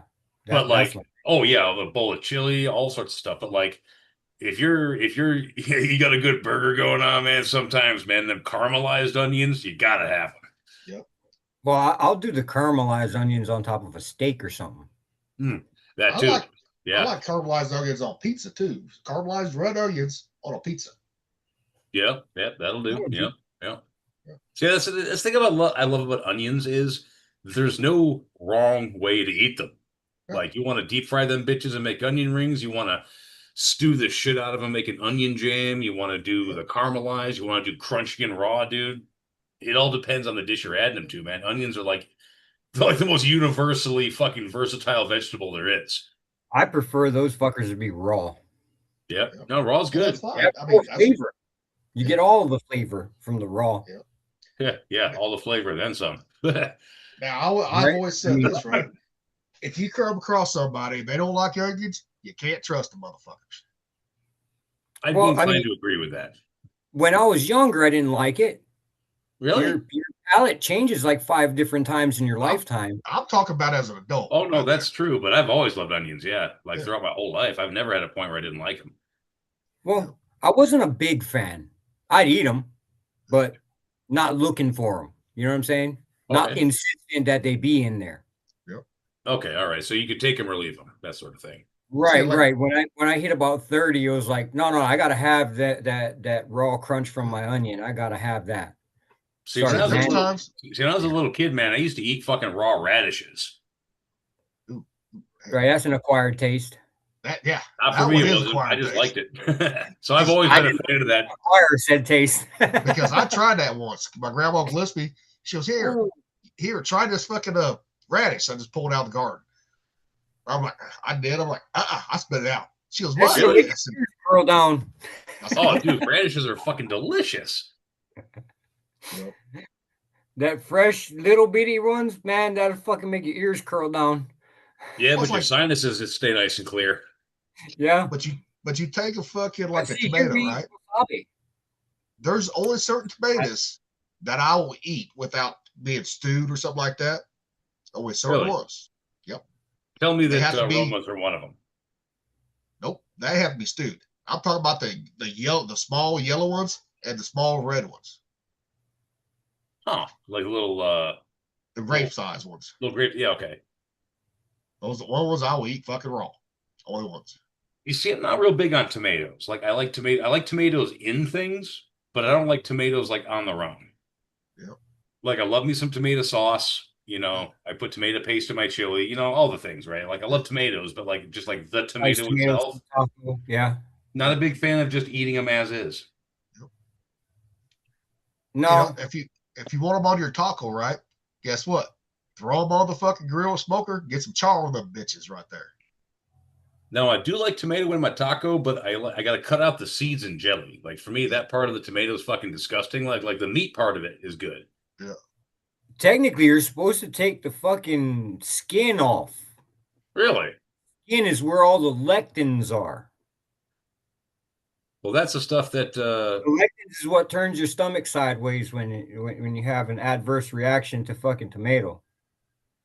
I've never had an adverse reaction to tomato. I don't think I've ever had a tomato without the skin. I mean, other than the stew. The easiest way to peel. Dr. Gundry. You need to go look that dude up. Who? Dr. Gundry. Gundry. Yeah, he talks about the lectins, and that's the problem with all this weight that people are picking up that they can't lose because they're taking in too many lectins. Yeah, a lot of that too. You gotta look at their whole fucking diet, right? Their whole fucking diet. They eat processed, or they eat the fucking ultra processed foods all the time, fast food, all that bullshit, right? And are they eat late at night right before they go to bed? I mean, I break all those rules, but they don't apply to me. You're just a fucking crackhead, anyways, man. You're just fucking skinny like a crackhead. I'm still what I was when I left the Navy. What are you, about $150? 135. 135. Okay, all right. At 5'10". He never hit $150. I hit it once. It took about $90 worth of supplements for the month. I did it. It took me 30 days to put on 25 pounds of muscle. But as soon as I stopped the 6 days a week and 6 meals a day, it all fell the fuck off. Yeah. I'd eat 6 full meals a day. You're one of them people. Well, when I left the Navy, man, I was 175, I want to say, which is the weight that I carried from probably the age of 15 through the age of 25, like 10 years. Up or down, depending on what I was working out. Like in boot camp, I went down to like 170. When I was working out hard in high school, I was 190. But like 175 is kind of where I settled. And then about the age of 27, 28, I went through this second puberty. It was weird. Like my bones got more massive. My muscles got bigger. Like everything just fucking grew. I call it my man strength. I didn't have it before then. I went up to 200 pounds in like a year. I gained 25 pounds in a fucking year. It sounds like a lie, but it's not. And I'm talking still with a flat stomach. Like there was no like appreciable fat gain. I just got fucking big. Yeah, you got rid of all that fucking estrogen out of your body. Now, how old were you at the time? 27, 28, around there. You might have hit yours late because your final growth spurt is supposed to be around about 25 years old. Well, maybe it was a little late, but I swole the fuck up. Like the pea coat that I was issued in the Navy that I was wearing the whole time. What's that? Most of it's going to be bone frame. Yeah, it was, dude, because like and that's weight that you can't really fucking see. It's not tangible weight. You know what I mean? Well, it's bone density. Yeah. Right. Yeah, it's internal structure weight. Yeah. And I had to give away my pea coat to my sister because I couldn't wear it no more because the sleeves went up to here because my arms and my shoulders got too big. And now I'm sitting at about, I don't know, 220. And that's because I'm a fat ass, not because I got that yoked. I need to get back down to about 200. Yeah, I got a bunch of my cousins are right at about 220, 240. Yeah. In that general vicinity, but they're about 6 feet tall, so it's not like they're a bunch of fat asses. Yeah, I'm just shy of 6 foot tall, and I look okay, but I mean, when I wear a fitted t-shirt, like you look at my lower body, I mean, you can fucking tell. Like my legs are fine, my arms are fine, shoulders, face, neck, everything's fine, but I got this fucking pumpkin in the middle of me that needs to go away. Typical male problem. I've heard stuff about that, like center mass swelling is usually caused by some kind of parasite. And if we're not doing parasite cleanses twice a year, you're doing your body a disservice. Well, that's part of the reason why I eat so many hot peppers. I eat a lot of my hot sauces have ghost pepper, Trinidad Moruga scorpion, Carolina Reaper. I eat a ton of fucking hot pepper sauces because that's an anti-parasitic. The parasites don't like capsaicin. For like 80% of the parasites that exist in the human body, yes. Yeah, they don't like it. So that's I mean, started that- taking yeah. some, I started taking some oregano oil That of too. oregano with black seed oil in it. Yep. They don't like oregano either. 100% foolproof. Fucking kills everything, knocks them off the walls, and kills them. Because Yep. most parasites you've had for multiple years have somehow biofilmed themselves to the inside of your gut lining. And here's another thing too. People that do chew tobacco, because everyone swallows a little bit of tobacco juice. That will do it too, because it works on fucking horses too. Yeah, it helps. Yeah, they feed them cigarettes. Yeah, they used to take people with parasites, feed them fucking cigarettes, and they just shit out whatever was living in them. Yeah. Same way, yeah. Yeah, I don't think I have a parasite problem. Like, again, one, because I use tobacco. Two, I eat a lot of hot sauce, like real hot sauce. And three, I can grab the fat on my midsection and hold it in my hands. You know, it's not like I have like this internal gut bloat. Believe me, it's all exterior ballast. I mean, a lot of people's is how they eat, their diet too, with no exercise. That's a lot. Fact of my diet's actually really clean, believe it or not. Yeah, I mean, no, I'm saying your diet, but I'm saying a lot of people's diets. Yeah. I drink too much. I have a beer gut.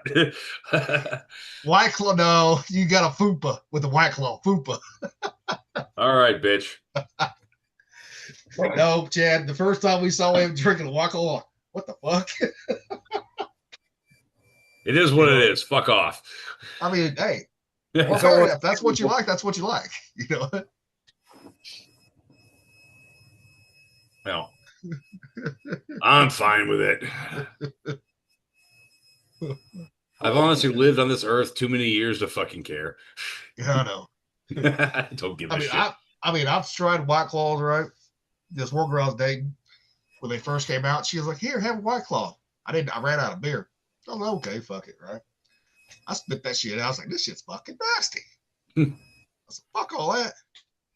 Well, the whole reason why I started drinking them to begin with, was because we would go to the beach, and some of the beaches we'd go to had a no alcohol policy. And back when White Claws were brand new, it just looked like an energy. Yep. It just looked like an energy drink. And so, we flew below the radar. And then when they got popular, it's like, well, okay, the jig's up. Yep. Okay. And so, and then you got the Stanley Cup.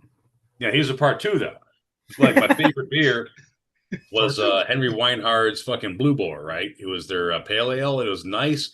It was light. It was crisp. It was delicious. It was fucking great. They stopped fucking making it. Oh, shit. Henry Weinhard, huh? Yeah, when they stopped making the Henry Weinhard's Blue Boar, we're like, well, what the fuck are we going to do now? Well, you want to try White Claw? Yeah, sure. What the heck? And so White Claw kind of became our brunch drink as opposed to the Blue Boar. And now White Claw is just kind of what I drink. White Claw whiskey. Yeah. Hey, man, I didn't say my taste made any sense at all. Well, yeah, I mean, Mick, it don't have to make sense to anybody else. As long as it makes sense to you, that's all that matters right there. Well, at least fucking Rocky isn't around. That motherfucker always contradicts everything you say. Seriously, I don't know what the fuck we're doing with that guy, but someone needs to tell him, dude. Like, he's hitting the bottle again, isn't he, boy? Rocky, bro, what's going on? He just cracked his first White Claw. Hey, how's it going? I totally wasn't talking shit about you just now. Yeah, I know. What's up, fellas? What's going on, bro? How you doing? Nothing. Just got done with the class and all. How'd it go? It was fine. I hadn't done the CPR class since 2019. All right. Did that CPR class change on how they do it? Breath wise and all that versus no breath. That's always changing the breath. It's 30. It's 30. And then 2, right? And then for a child, it's 30 and 2. Yep. For a kid, it's 30 and 2 if you're by yourself. But if you have another person with you, it's 15 and 2. So they went back to the breathing. Last time I had to go through it, it was just compressions, no breathing. Period. Yeah, that's what it was. Well, they said if there's no heartbeat, you automatically start CPR and just pumping the heart, because they're like, look, if you're pumping the heart, it's going to expand and close the lungs and open it, and air's going to come in that way anyways. But I mean, I just love how they changed it, right? From breathing, compressions of breathing, to no breathing, just compressions. I'm like, what the fuck? I gotta go retake that class too. Huh? I've got to retake that same class. Yeah, I mean, I took it, and That's cool. Last time I took CPR courses were in like 96. Oh, they don't make you do it at your work? Nope, not required. Oh, No. yeah. Shit, we had to do CPR, fucking the ADD, right? Machine. We had to do all that shit at power plant. No, didn't have to do it. The only reason why I had to do it back in the day because I was in the volunteer fire department for my town, and so even as a firefighter, I had to get basic CPR certification. So back then, took the courses, and back then it was like, was it 20 compressions and 4 breaths? I think something like that. Yeah, like the rules always change. I've kind of kept track of it through the years, and like the rules always change. Like they can't seem to make up their mind on the compression to breath ratio. Hey, Rocky. Yo. Did they certify the defibrillators, the ADDs? Yeah, we practiced with them. There was another something defibrillator that we didn't use. It wasn't part of the course. Yeah. And then the mouth-to-mouth breathing thing kind of changed too. They have the other thing. The fucking where you clamp it right there and squeeze it, or fucking. Oh, well, it's that one with the thing you squeeze, and then the other thing is just the apparatus that you breathe into. Yep. Oh, okay. Yeah, you put it I on forgot the what mouth it's and called go through already, that, though. because you don't want to fucking. So they will You throw up the mouth with that motherfucker. You just put that nose cone over them. because they will throw up. Yes, they will. Yeah. My mother was an ambulance medic for a number of years back in the day, same department. And she has seen people administering CPR that have had people throw up in their mouth because that's just a natural reaction. Yeah, that's it. That's the ugly side of CPR you got to be prepared for. They might just yak in your mouth. That's half the reason why they got rid of the breaths, right? Because they didn't want to get their mouths yacked in, yeah. Well, that and the fact that if you just did the bare minimum of getting the heart to start pumping again, everything else will follow. Yep. Yeah, I thought you was gonna say something else. What do they say in dodgeball? Hey, usually you pay double for that kind of action, Cotton.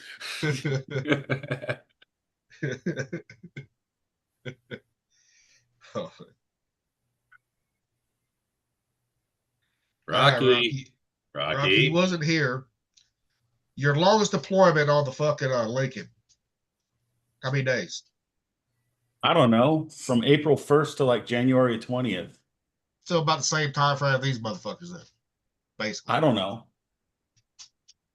I heard about it. I'm just like, it's hilarious, man. How all these motherfuckers now think they're fucking experts, but they've never been on deployment.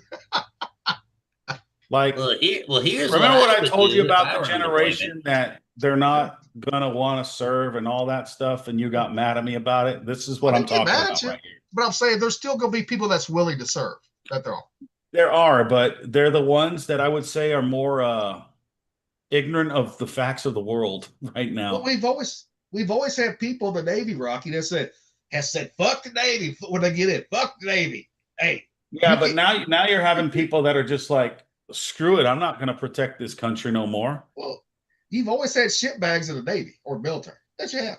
Always. But whatever happened to embracing the suck, They're not taught to do that anymore. Look at Rocky. Look at Rocky. He embraced the suck for 24 years, and he was like, I'm done with the fucking Navy. I'm getting the fuck out. Well, by the time I right to do so.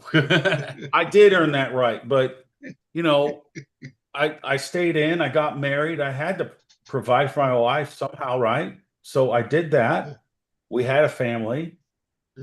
By the time I got out of the military, we were married 16 years. Yeah. So like 1/3 of my time in the military, I was a single guy, and the 2/3 left, I was married. Yeah, but you didn't have to do the Navy, dude. Back in the day, dude, you were dead sexy. You could have talked to Megna. He could have gotten you a job as a male stripper like he did. I know. You could have made your money the OG way. Yeah, no. Exactly. Fucking Magic Rocky over here. Did you say Mackie wants to be a male stripper? No, Megna. Megna, okay. Yeah, at one point, Megna was a male stripper. So Rocky could have talked to him, gotten in, Well, that was probably before Megna was when he was just an E4. He needed money. Does it matter? I don't know. I did the prostitution thing for a little while, servicing some older broads. Use a man whore. Yeah, I was getting paid though. I was getting paid. Well, that's the whole point of being a man whore, to get paid. Yeah. Right. They came over knowing that they'd have to pay for it. Yeah. I'm a gigolo. Women pay me to give them pleasure. Now, see, Yeah. this, Chad, you need to hit the Comic Cons dressed up as Gandalf. Now, Oh my gosh, dude, you're stupid. I You're mean, look so at his dumb. hair, Rocky. Oh, Look at where's his your hair. staff, Gandalf? Well, you have to pay extra to see that.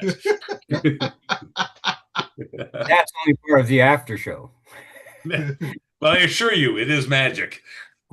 Well, Wes can't do it anymore since he shaved his fucking head. Fuck, I ain't heard from him yet. Fuck, he ain't answered the phone. I sent him an invite, but I don't. He's probably sleeping. So Who? I called him yesterday, day Wes. before. No answer, no text. Yep, and there's no way that I'm fucking being a gigolo, that's for sure, because if I were to stand upright in a rainstorm, my cock wouldn't get wet. Let's put it that way. Stupid. Oh my gosh. Stupid man. Oh. Rocky, you know there's nothing off. I'm You know laughing. sometimes I'm you laughing. say It's what- funny, dude. It's Did you funny. forget where you were, Rocky? Did you? I kind of did. I kind of You're forgot. you're not around certain people that don't talk like that. Now you're around us. Rocky probably just came from church. I did. Get thrown Well, straight into this shit. well, we had church yesterday. We had church yesterday on Shabbat, right? But today was a CPR class. So Oh. Well, So yesterday I it's, was watching some of that We the Assembly. Have you seen that dude on YouTube? The what now? we the assembly.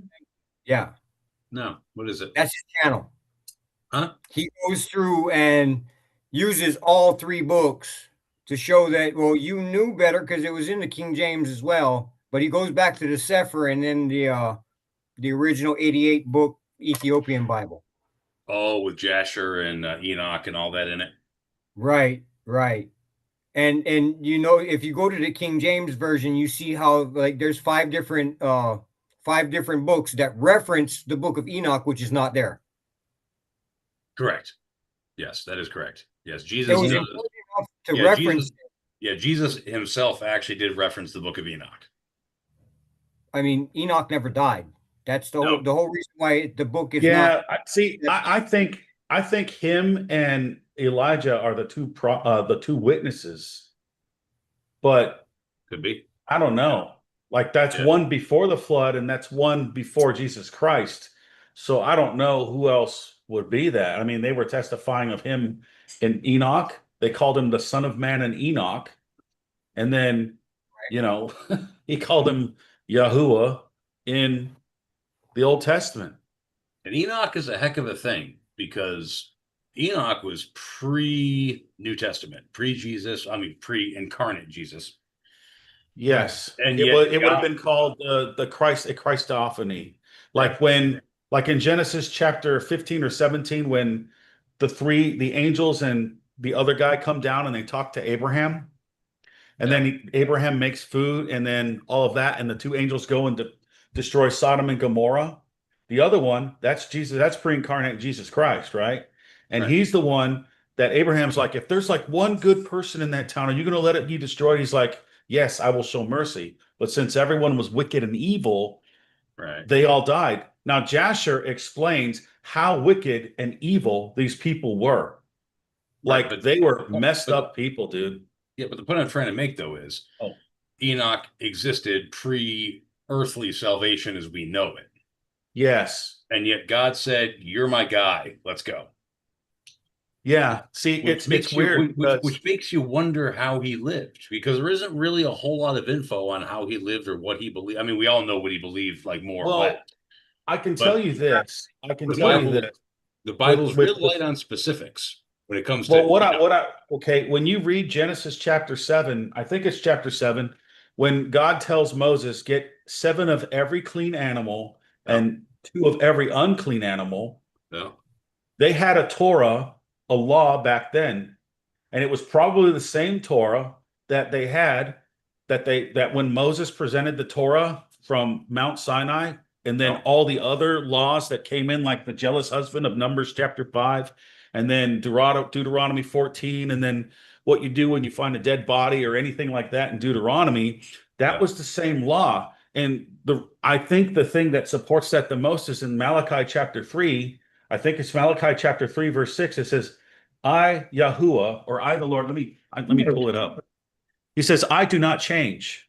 I don't change. I'm the same yesterday, today, and forever, right? Like he who is and was and is to come. It's the same God. So it's the same guy. I can't, hold on, let me find it. I want to support what I'm saying because I'm not talking out my booty. Where is it at? Malachi. Okay. Verse 6, it says, for I am Yahuwah, I do not change. Therefore, you sons of Yaakov are not consumed. But before that, he says, Yahuwah Sebaot. So he's the Lord of hosts, right? The Lord of heaven's armies. According to the Bible. Like, that's one of his titles, dude. It's a really cool title, by the way. But I think that the overarching thing of all of it was God had a law. Because when you read in like the book of Luke, when Jesus goes and it's the Sabbath day, and I think it's like the Feast of Tabernacles, right? Feast of Sukkot, because he observed all the feasts, right? All 6 feasts he did. He even did the Feast of Dedication, which was Hanukkah, but that was not required.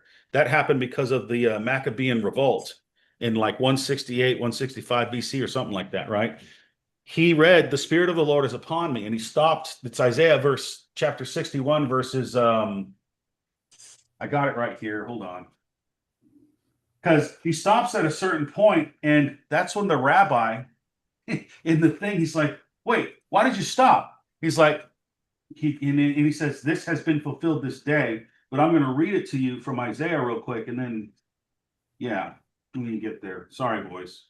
I didn't mean to talk about this, but it was brought up. So you and your fucking due diligence. Good It Lord. says, the Ruach Adonai Yahuwah is upon me, because Yahuwah has anointed me to preach the Besarot, the good news. Unto the meek he has sent me to bind up the brokenhearted, to proclaim liberty to the captives, the recovery of sight to the blind, and the opening of the prison to them that are bound, to proclaim the acceptable year of the Lord. And he stopped right then, right? Because the next part of that sentence ends, the day of vengeance of our Elohim. That's the day of Yahuwah. That's the second coming of Jesus Christ. So when you're in Luke, you go to Luke, and let me find what chapter it is. I forget what chapter it is. Do you guys know by any chance? Probably not. I don't know. Let me see. I'll look it up. Go ahead and talk about something else. I'll take your word for it, Rocky. You don't need to go Well, chapter verse and everything. I like backing it up. The Lord. Yeah, but you've got enough clout with us to where we understand that if you say something, it is backed up in the Bible. You don't need to. We know you're not trying to deceive us.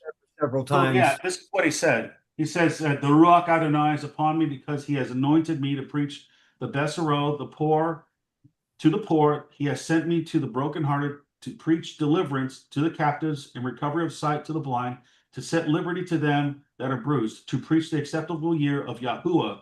And he closed the sefer, and he gave it again to the minister, and sat down. And the eyes of all of them were in the synagogue, were fastened on him. And he began to say unto them, this day is the scripture fulfilled in your ears. And he bore him witness, unwondered, and at the gracious words which proceeded out of his mouth. And they said, is this not Joseph's son? That's Joseph, right? Right. And he said unto them, you will surely say unto me this proverb, physician, heal yourself. Whatsoever we have heard done in the Capharnaum, do also here in your country. So he's talking about how the prophet is never honored or believed in his town, right? And they tried to execute him after that, but he said, nah, this ain't going to happen. It's not my time, because he had to go die on a cross, right? He had to die on a cross at Passover. He was the Passover sacrifice. That's why the Passovers after that never worked. And I think the last day of atonement that actually worked was the year he died. And then when they did the Yom Kippurim after that, when they sent one to Azazel, when they sent something out to Azazel to be the sin, and the other one was supposed to turn white, it never turned white again. It was, say, blood red again, apparently. But that's what that's about. So, that they said it was blasphemy because they said, yes, I am the Son of God. I am the Mashiach, the Messiah, you know, and he proved it time and time and time again. Like it's just crazy. But the Jesuits decided that they don't want to give up power because that's what it would have cost them. Power. Yeah, that's kind of the problem with You notice that name, Jesuit, Jesus, Jesuit? Yeah, it's the same thing. They're the ones who created said things. yeah, Said the blasphemy. problem. The gods they have are Egyptian gods. It's Isis, Horus, and Osiris. Right. Yeah. They have Egyptian gods, but it's called the Society of Jesus. Yeah. They also have what they call the gray pope, which is more powerful than the white pope, which is the black pope of the Catholic Church. But there's also a black pope, and I forgot which one that's from. So y'all remember we were talking about Nikola Tesla, the Wardenclyffe Tower, the wireless transmission of free power from the ether. Remember we were just talking about that before Rocky got on, right? Right. Well, there's a parallel between that and free salvation. Free salvation makes a man morally free, right? And it is free, absolutely free. You just have to believe, and you have to obviously act in a commensurate way. But point being is, the powers that be, they don't want anything truly uplifting and improving your life that's free, because if you have that, they have no power. Free moral clarity, salvation, they gotta clamp down on that shit, dude. They gotta say, no, you didn't understand it right. You need to be a part of our organization. You need to pay indulgences. You need to do these prayers. You need to listen to these people. You need to because just the free gift of salvation from Christ, it's too easy, it's too liberating, and it strips the earthly powers of all their power. Same thing with the fucking free electricity from the ether that Tesla wanted. By giving humans free electricity, you liberate them materially, not spiritually, but materially. Well, yeah, because everything's based off of traditions of men. Yeah, and so we're talking about the Catholics, the Jesuits, all this shit. Yep. All it is adding a toll to what is a free road to drive down, really, is what it is. Yes, but you also got to remember the two they come from the same philosophy, the same mindset governs both of these circumstances. Well, yeah, I mean, I would say the background is Gnosticism through Talmud. Well, I mean, you can get into that, and I don't disagree with you. It's a little further down the rabbit hole than I was looking to go with this conversation. But I didn't mean to go that far. But also remember, but the overarching mindset is the same, though. You can't have normal people enjoying good things for free. The powers that be do not like that. No, they don't, and they don't want anybody knowing the truth. So Yeah, they clouded. Yeah. They clouded the truth, and like, what's weird is like, when I talk about like, hey, I think I found the truth, it took me 24 years to find it. Yeah, and it wasn't because God's mysterious, it's because people are assholes. And it happened in the best way possible, because sure, I had been looking and looking and looking and looking and looking, and I just was like, the normal Christian church ain't right.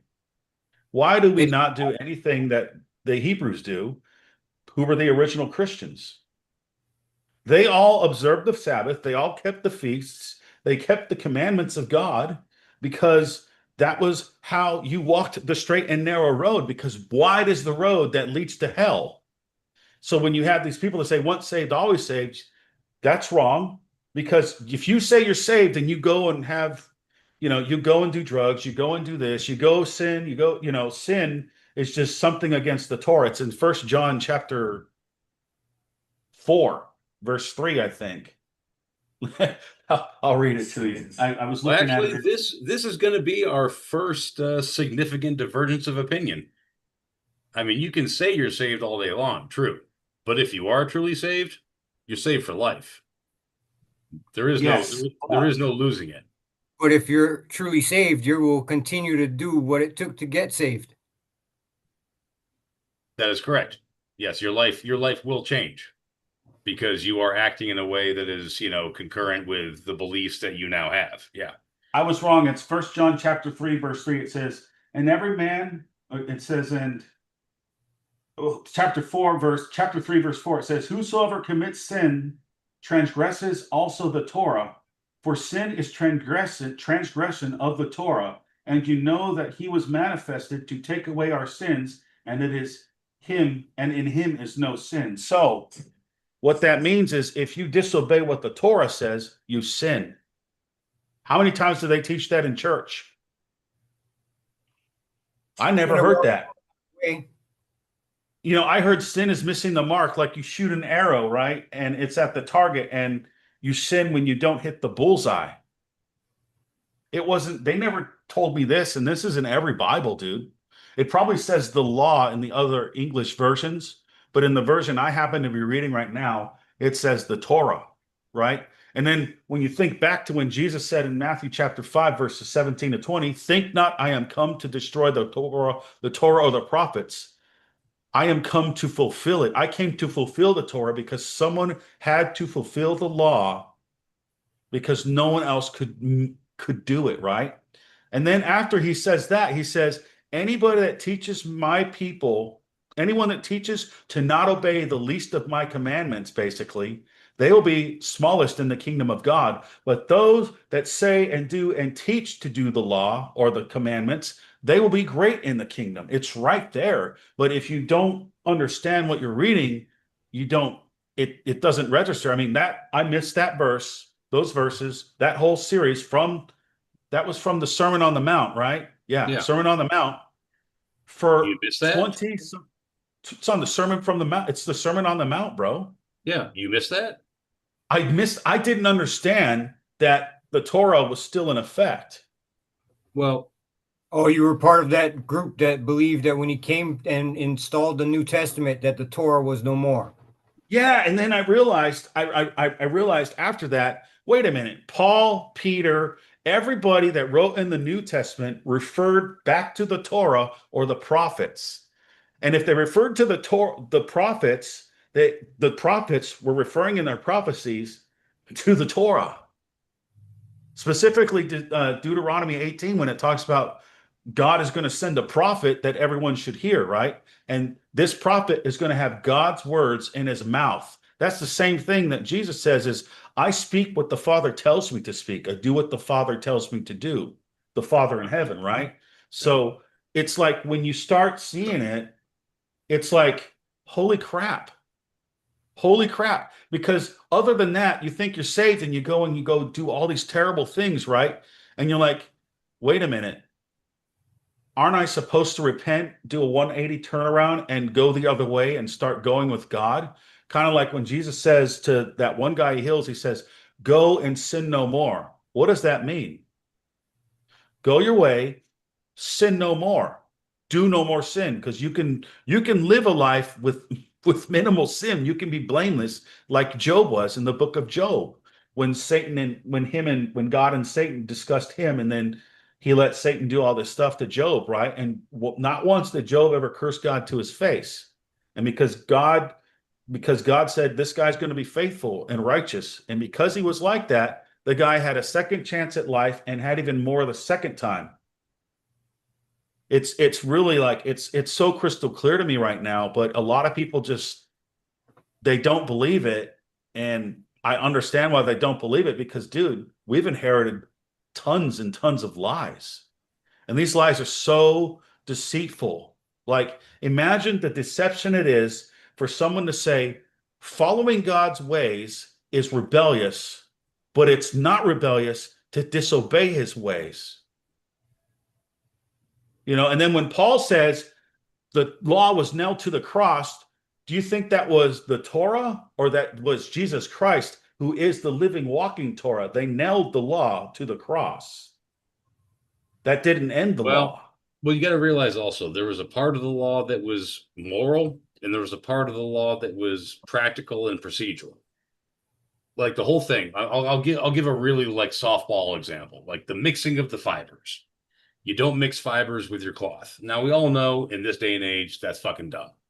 Cotton, polyester. Actually, what they found out was that different fibers gave off different frequencies, and these frequencies had an effect on your feeling.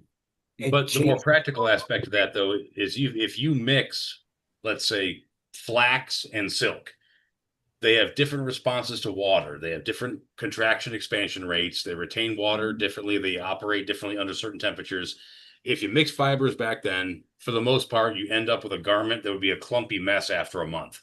All right. There were some parts of the law that were strictly practical. Like, hey, don't do this or else this is going to happen, you know? And that was a big part of Deuteronomy and Numbers, I think, right? It Just was like I here's just read.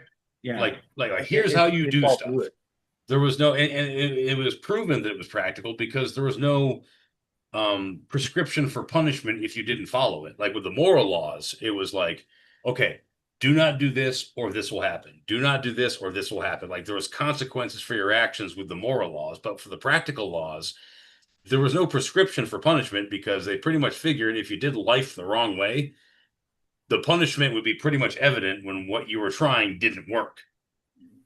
Okay. And that's not to say that the Old Testament doesn't have value. Of course it has value, but there's also a lot of the Old Testament that can kind of go away because ultimately it doesn't matter. That I disagree with that because like when you read Isaiah chapter 66 verses 15 to 17, it talks about when Jesus Christ comes back, the day of the day of the Lord. That's what it's called in all the other versions, right? In the version I'm reading, it's called the day of Yahuwah, right? In other versions, it'll be the day of Yahweh, the day of Jehovah, the day of doesn't matter. Proceed with your all point, that, right? When he comes down, those people that worship other gods and eat pigs and eat mice and stuff like that, he's going to slay. He's going to kill them all. I don't agree with the eating thing. Animals are any animal pretty much is fair game. Leviticus, dude, doesn't mean they're food. They're food. Yeah, I mean, if you look at the nutritional value of like pork, it's not as good as like beef. No, it's not. Nowhere close. Absolutely not. But it still has nutritional value to you. That it does. Well, the problem is we've talked about this before. Actually, go ahead, Chad. Not bailing. I got to piss. No, I'm gonna get this one too after Chad's done. Call this one. Go ahead, Chad. It says that they were supposed to be here to clean up the carrion, all the fucking carcasses and shit. That's what the pig's job is. And if you needed to keep their numbers in check, that's what the dogs were put here for. Other animals to eat them, but we weren't supposed to eat anything that came from a split hoof. That's right.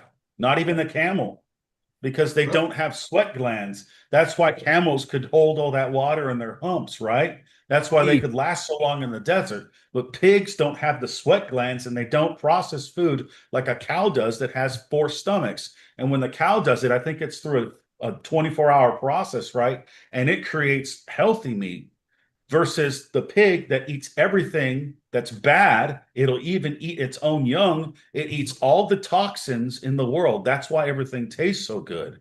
That's why it tasted so good before. But it also has a bunch of parasites in it. It has parasites in it that make you sick. And those parasites can still survive when you cook them at very high temperatures. And in my opinion, I'm not going to risk it. It's not that big a deal. But what I've noticed is that is like a spiritual thing. People that don't want to not eat that stuff, it's like, no, it's like, who's they to say that I can't eat that? Well, I'm not saying it's me that's saying that. I'm saying that's what the Bible said. You can take it up with the Bible. I'm not going to argue with it. You know what I mean? It's not my opinion. I'm just telling you what it says. Yeah, and the Bible also says, too, not to eat ostrich. And ostrich is 10 times better for you than fucking beef is. Nutrition value. That it is. So, I ain't buying that shit. Jason, you don't buy anything. So what you're saying is not surprising. No, here's the proof. Ostrich, lower fat saturated fat, lower calories, higher iron, higher quality protein, better fatty acid profile right there. That's what ostrich is. It a bottom feeder? Is it a bottom feeder? An ostrich is a fucking bird. Is it a bottom feeder bird? They're rather big, so I'm pretty sure they get what they want whenever they want. Yeah. I mean, you can do what you want. It's not my life. No. What I'm saying is you cannot just go off nutritional value. That you cannot do. Because ostrich, there's other things better for you than cows. Jason, did I say anything about nutritional value there? I Yeah, said, well, you said about I'm not pork and going to beef. eat it. If it says not to eat it, I'm not going to eat it. If you want to get mad at me because I'm saying No, I'm not doing getting mad something at that I'm you. supposed to, But we've had these same conversations on this right here. I was like, no, I'm gonna bring up the nutritional value because you brought that up with pork. Okay. But Leviticus, it does say ostrich and emu are fucking dirty animals. Right. Hold on. I got something for this. Give me a second. I have it upstairs. I'll be right back. We already looked it up, Leviticus. No, it's so great. Else. I love this. I love this shit. Now, you see where I'm coming from as far as if you want to look at the biblical justification for eating this or that. It was said in the New Testament, somebody asked, Jesus, is it okay to eat things that are sacrificed to idols? Which you would assume would be a no-no, right? And what did Jesus say in response? He said, it's not what goes into a man's mouth that defiles him, but what comes out. Basically, Jesus was saying it doesn't matter what you eat, it's what you say, how you act. But if you're going to follow the Bible, right, here's my thing. On fucking how you're supposed to eat, then you better be eating nothing but Ezekiel bread right there. Well, no, what I quoted was the Bible. I know, I'm saying. And Jesus said, what goes into your mouth doesn't defile you, what comes out does.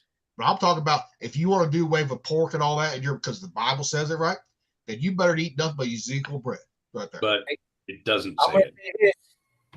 My father's got fucking cirrhosis of the fucking liver. Okay.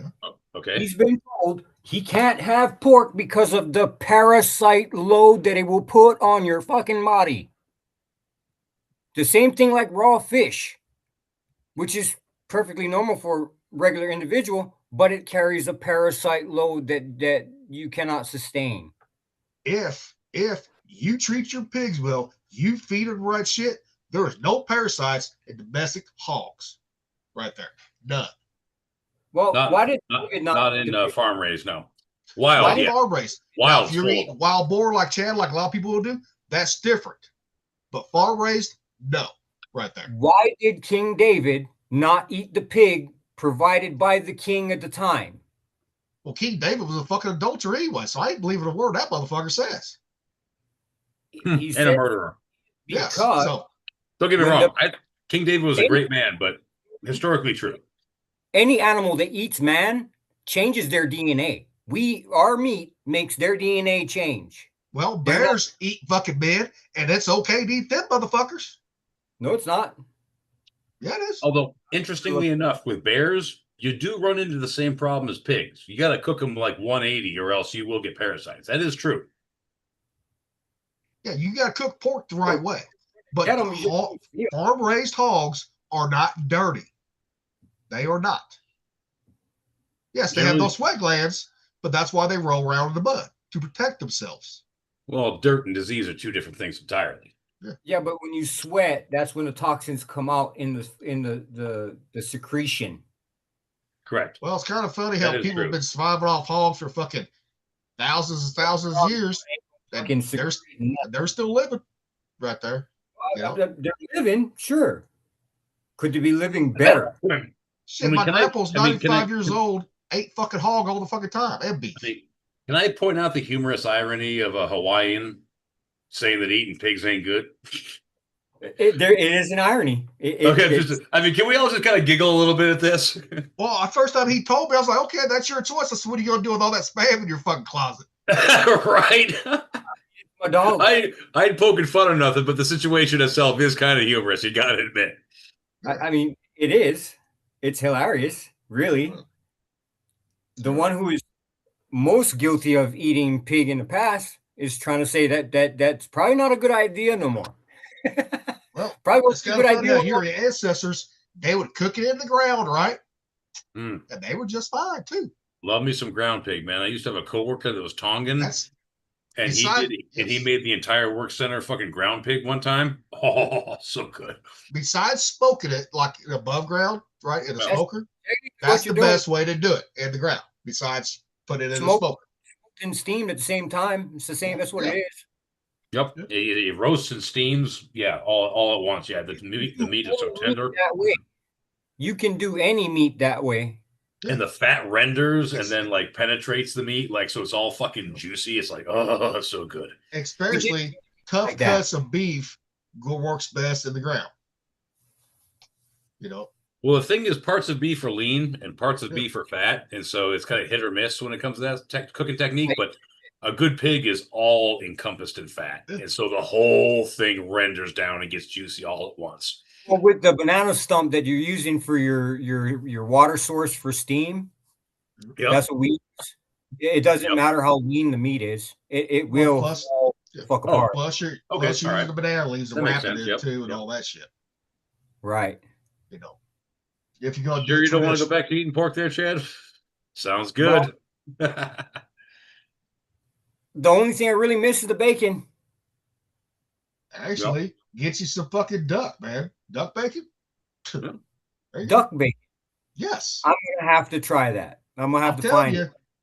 Now, I get mine that's already been cooked, right? It's already been smoked, right? But I'll chop Okay. it up, right? I will chop it up. If I want to say dice, right? I'll put some more duck fat into the pan, get that nice hot, throw it in there. You'll get it nice and crispy, right? Or throw the bitch on the smoker and crisp it up that way. Now, You know. Chad, where you at when it comes to cooking? You got an outdoor grill, smoker? Like, what's your setup? I've got several like outdoor propane, Okay, yep. and then I've got a Propane. griddle for propane. Now I'm strictly cooking outside because my stove inside just fucking went to shit. But you ain't got a smoker, right? No. If Dude. anything, we'll dig a hole with the river rock and then go do it that way. You know, get you some way to smoke, right? And then you take, I mean, they make beef bacon too. Like you can take a lot of different cuts of meat. You No can more. fucking Once. Beef bacon, I found it one time, and it Well, I mean- tasted just like pork bacon. I was like, "Are you for real? Is this really?" yeah. Well, there's a lot of different cuts of meat, dude. You can take it, you marinate it with some of that Prague salt. You know what I'm talking about? The curing salt, the pink stuff. Yeah.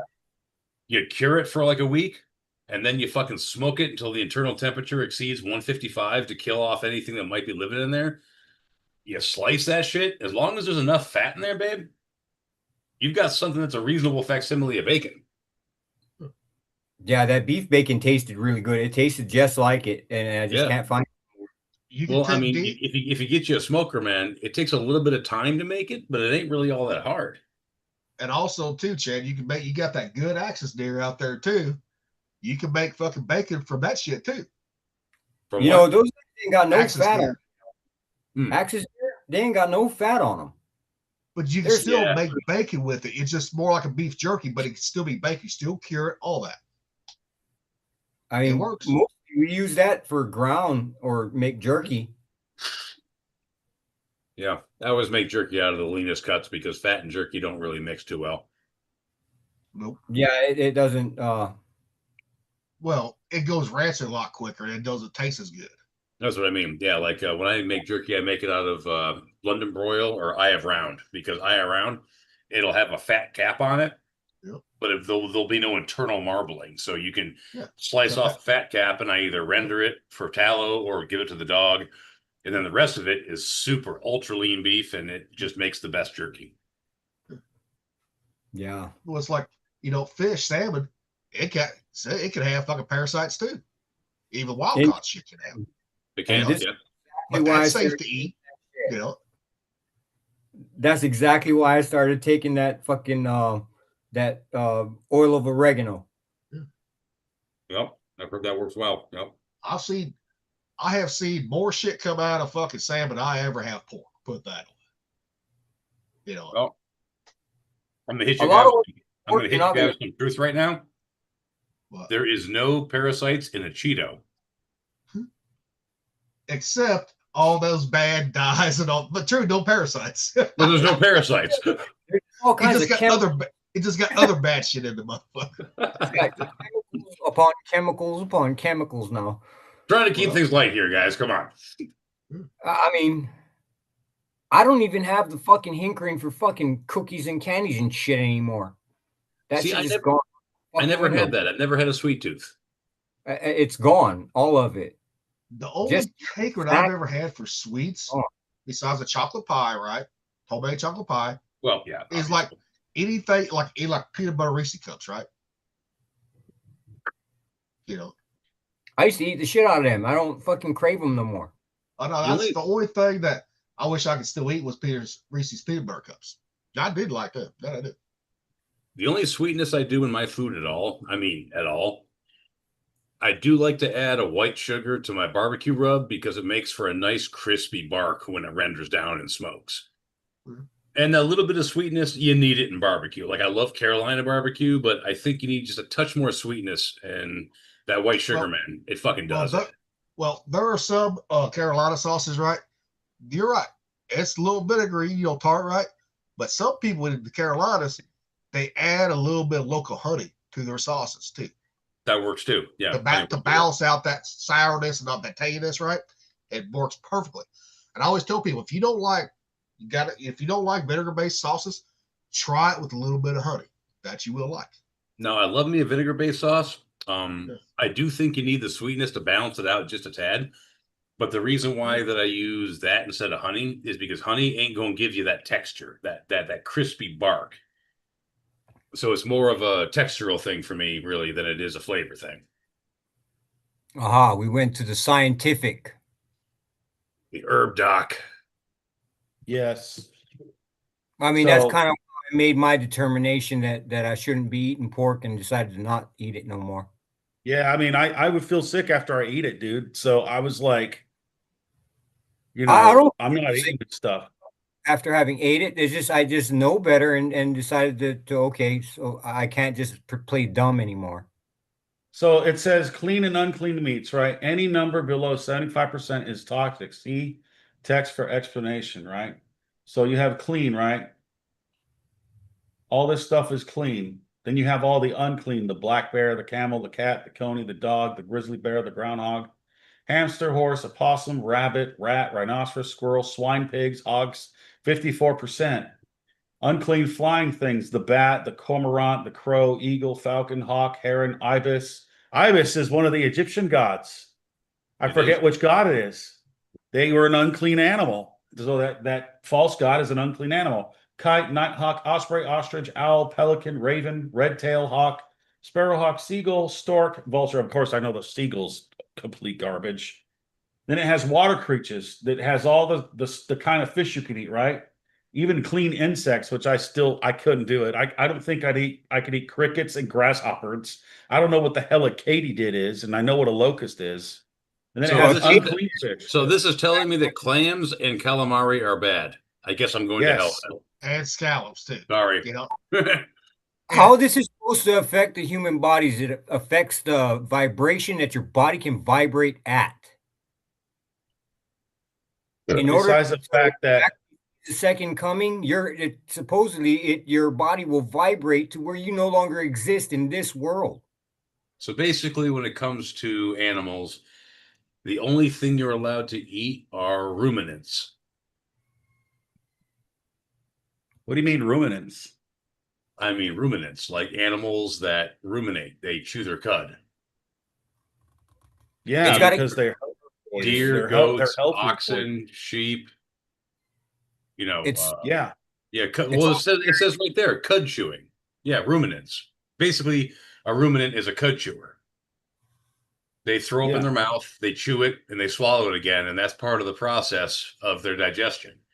So basically, it goes through the 4 stomachs. Yeah, so anything that's a ruminant you can eat basically, and anything Deer else don't have 4 stomachs, so deer don't, goats don't. But we use their 4 stomachs to process the plants to give us nutrition. No, goats and deer do not have 4 stomachs. They do not. They do not. No, you're Cow's the only one that does right there, and they're of the cow family. They do not. Cow's the most common thing we eat, right? It's beef. Yeah, it's the best meat ever. So I mean, anyone can get mad at this. I'm not going to get mad. I don't think you should get mad at it. It's just this guy did a scientific experiment on it, dude. Oh, bro, just because we're debating, I can even email this to you if you want. I don't care. Rocky. Just because we're all debating, don't mean anybody's mad. Don't ever think that. Oh well. It's just when I found out about this stuff, I was like, "Holy crap! Yeah. What the heck have I done? Why do I feel like crap all the time?" I mean, What just about because they occasionally disagree with their certain things dumbass that doesn't mean I'm mad. You The know, thing I stop is, eating certain things and I'm fine. So it's you like, can okay, cool. you can still eat all that clean shit. If you overeat it right, guess what? You're still gonna feel like shit. That you can do. If you Okay. eat late at night, you're gonna feel like shit when you wake up. Oh, Okay. So, I'm just saying, you said you felt better after not eating pork. Okay, I know a lot of people that eat pork and they feel good all day long, but they're not overeating it. You know? Oh, it kind of depends on their parasite load, honestly. I mean, I'll never believe in lists like this, right? Never, because you look at all those people that reached 100 years old, right? Guess what they ate every day? Bacon.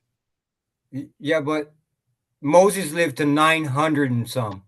But that got taken out, Chad, with that fucking DNA shit got taken out of our body for us not to live as long. That, yes. Well, that was post-Diluvian. From the Anybody soil. will, It's mass production farming. It's that mass production farming took all the nutrients out of the ground. well, it's not just that though. I mean, that took humanity a long time to do. The main reason why we don't live as long is because during the flood, a lot of the atmospheric density came down to the earth. You know, there used to be a big water vapor layer. It really kept the barometric pressure high, which helped us live longer. It kept the cosmic rays from getting into the degree that it does these days. I mean, there was a lot going on back then. You know, humans could thrive centuries back then. Well, we had trees that were fucking huge. That too. Yeah. We had fucking enormous fucking trees that, well, nowadays with the barometric oxygen, without the pre-diluvian barometric pressures and moisture levels, animals can't be as big. They die. Like you see dragonflies with like 3-foot wingspans. oh, dude, yeah, the fossils in the fossils, and they say these things could not survive or fly in today's atmospheric conditions. Like, well, no shit, Sherlock, because they weren't the fucking same. It's too back thin then. now. Back then, the moisture level was higher, the atmosphere was more dense, the barometric pressure was higher, there was more oxygen, in every breath as a percentage. Like everything was optimized for life to live like a really long time. Yeah, they dialed down our atmosphere to where we cannot progress intellectually past what we are. Yeah, the human brain, it is an organ and it does reach a certain stall point. Yeah. I mean, you can have people that have, gifts of association, pattern recognition, 200 IQs, brilliant fucking people. It's the Orsinis that fucked us all up. I'm sorry, say it again. It's the Orsinis that fucked us all up. I'm not aware of that word. Explain it to me. That is Orsini's is one of the families. Yeah, they like run the world. I can't hear these two talking at once. Rockefellers, they are Orsini, red bear. In Russian, it means red bear, Orsini.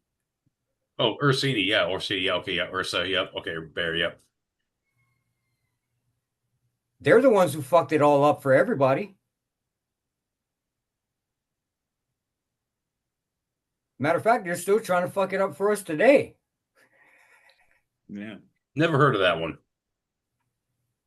Yeah, they're part of like the families, bro. They're the families that believe they're descended from the fallen angels from Genesis 6. Orsinis are from Hallel himself. Now, are they descended or they just believe they're descended? We don't really know for sure because they talk about that blood type Rh negative, right? But I really don't know too much about it to say, yeah, that's a Nephilim bloodline or not. The thing is, we don't know what fucking type of bloods that they had. We do not know. They called themselves the Blue Bloods.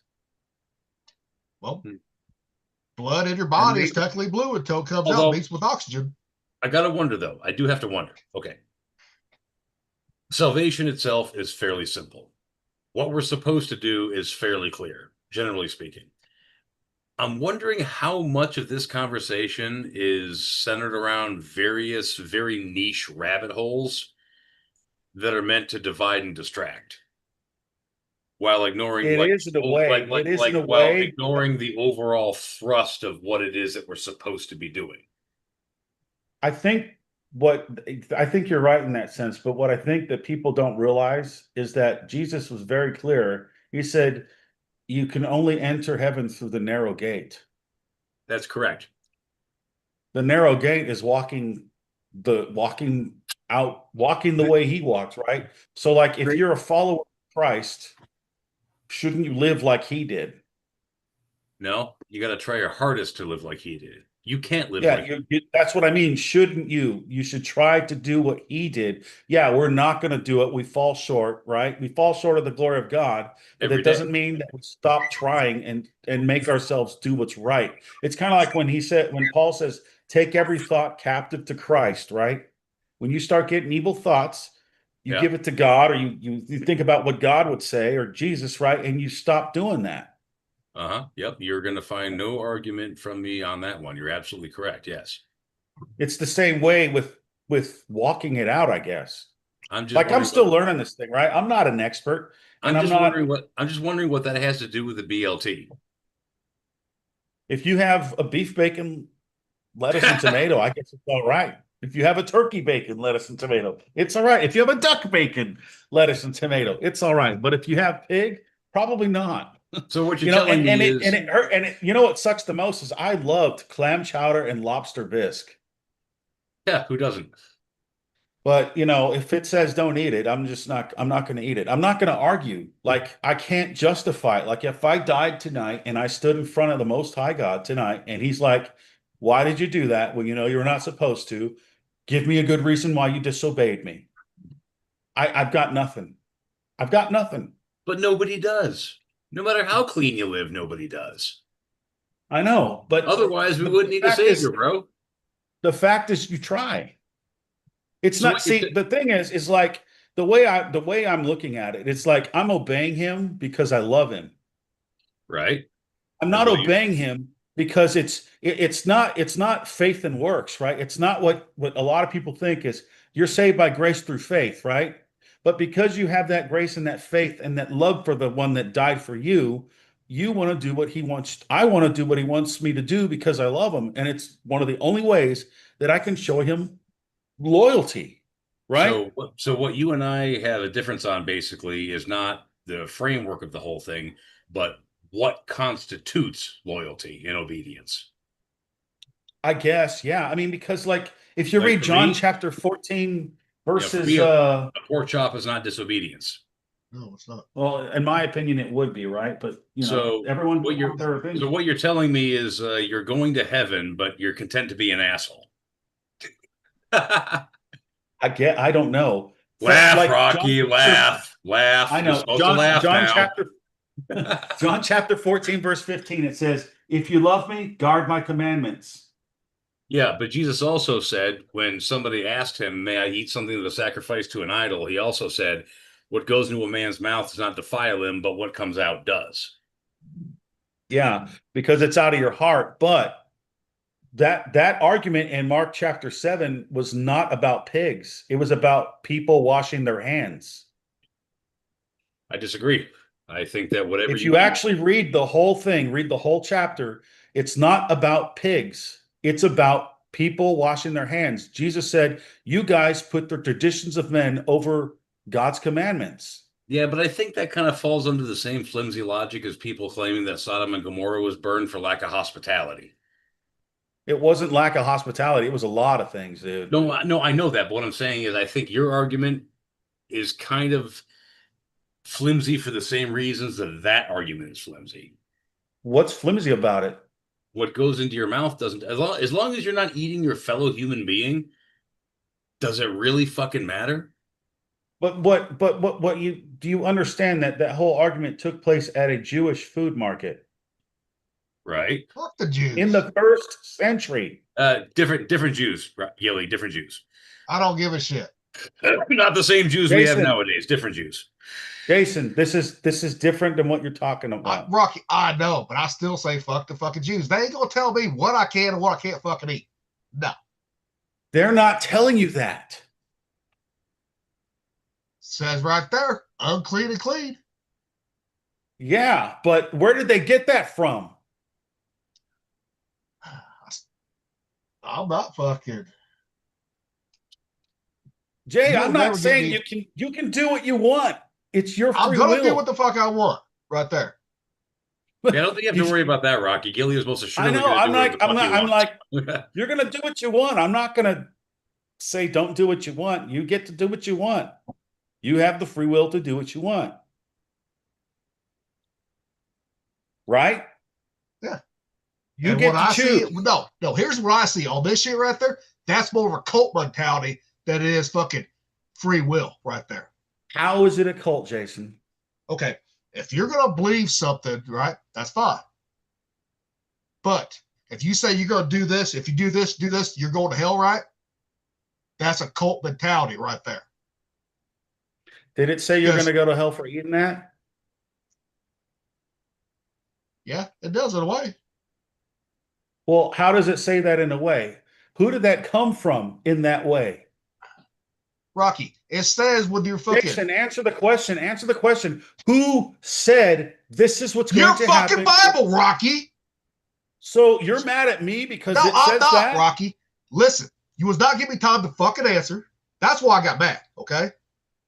Calm down, But dude. no. This shit right here, that's one man's opinion. You know what that is, right? I don't give a fuck what a book says that's been written by a man over and over. I really don't give a fuck on this shit. You know, I Okay, don't. Jay. So don't try to tell us eating pig is bad, right? Blah, blah. It's unclean. Okay, fine. You want to find it unclean? Fine. That's you. But the rest of us, we do enjoy it right there. You can do what you want. You're going to pay the consequences for it, not me. See? And that's what I'm talking about right there. That's fine, Rocky. That's fine. I'm not mad at you. And I'm not mad at you either. I'm just like, you're telling me it's a cult. It's like it came straight from the mouth of God. No. Some people look at religion as a fucking cult, Rocky. Some people do. Which cult is it? Rocky. People look at religion as a fucking cult. If you don't do this, you're going to hell, right? That's how people look at it. Okay, so it's the same way. It's the same way George, that guy in Africa, right?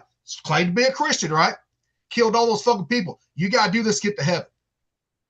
Same thing. Yeah, that's a cult, right? That's a cult. And that's how people look at religion nowadays, Rocky. That's what I'm trying to tell you. And guess what? They're allowed to look at it that way. That doesn't mean they're right. That doesn't mean they know everything. It doesn't mean that you're right either, Rocky. It doesn't mean they've done the homework. It doesn't mean they know anything.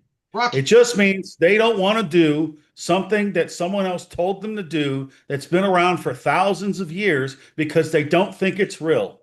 That's all it is, Jay.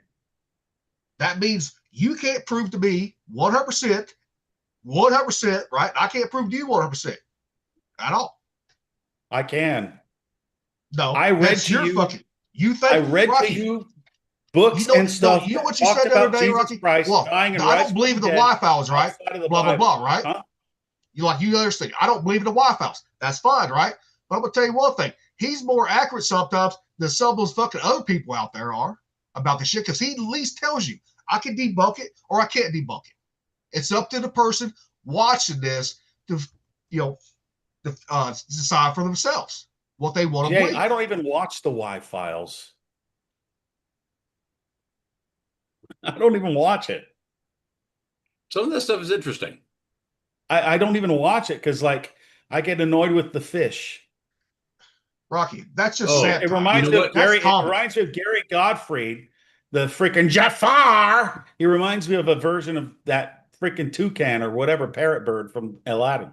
You know what, Rocky? On that one, I do agree. I like a lot of the content of the Y-Files, but yeah, that fish is a bit aggravating. I'm not going to lie. I can't take it serious or even hear it because of that. Like, it's just like, come on, man. Oh my God, it's a fish. Gilly's got a fish, dear Lord. Jay, I mean, I can email this to you and you can read it if you want. I don't care. I'm not going to read it, Rocky. I'm not. Because I don't believe anything that motherfucker says on clean and unclean animals. Because he's got salmon on there. Like I said before, salmon has more parasites than I've seen in any fucking pork right there. What kind of salmon is it though? Doesn't It's matter. wild caught. Not farm It's raised. the one that's cooked in farms. No, Rocky. Wild caught has parasites too. Okay, so That's all there. But fuck it, no. I don't I know, ain't buy man. that shit. I'm Catfish. looking No. at the calamari. I'm looking at the shrimp, scallops, oysters, clams. Yeah. Man, you're killing me here, dude. There's They're nothing so wrong. hey, good. it's in Leviticus and it's in Deuteronomy. Don't get mad at me. I'm just telling you what But it just because says. it's in a book doesn't mean it's right, Rocky. If you want to believe it, that's fine. But the rest of us, we don't have to. Okay, did I say you have to believe it? And no lobster either. Boy. I know. But did I say you have to believe it? I didn't say you have to believe anything. Rocky, I'm the You same can religion believe- as you, and I don't believe some of the stuff you believe. So, like, You can believe what you want.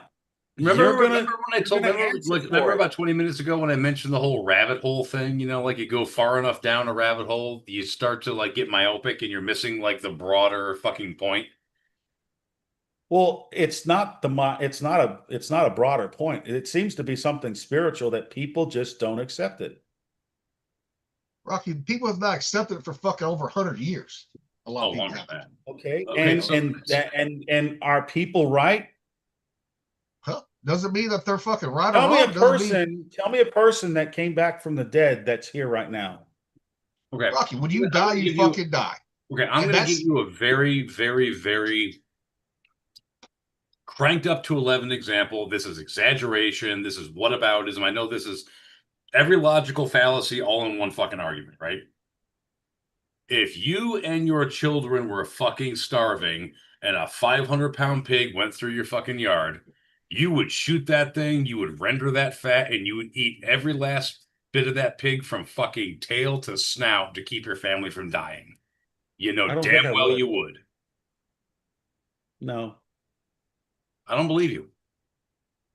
I'm not put in that situation, but I'm pretty sure I would not do that. And again, this is a whataboutism. This is like totally hypothetical situation. Like I said, this encompasses every logical fallacy known to man. All right, I understand that I am being intellectually disingenuous by bringing this particular hypothetical situation up, but It's a good point because it can happen, and it but do probably you will understand? happen But someday. do you understand what I mean, though?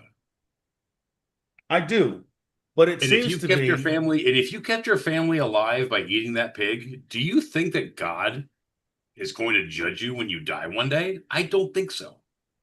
It's Well, I not hope as he if forgives me. it's not as if you had to murder somebody for the food, or you even had to steal I the food. understand that. You know, But- like you but didn't have to still- commit. You know, you didn't have to commit any human on human transgression to get the job done.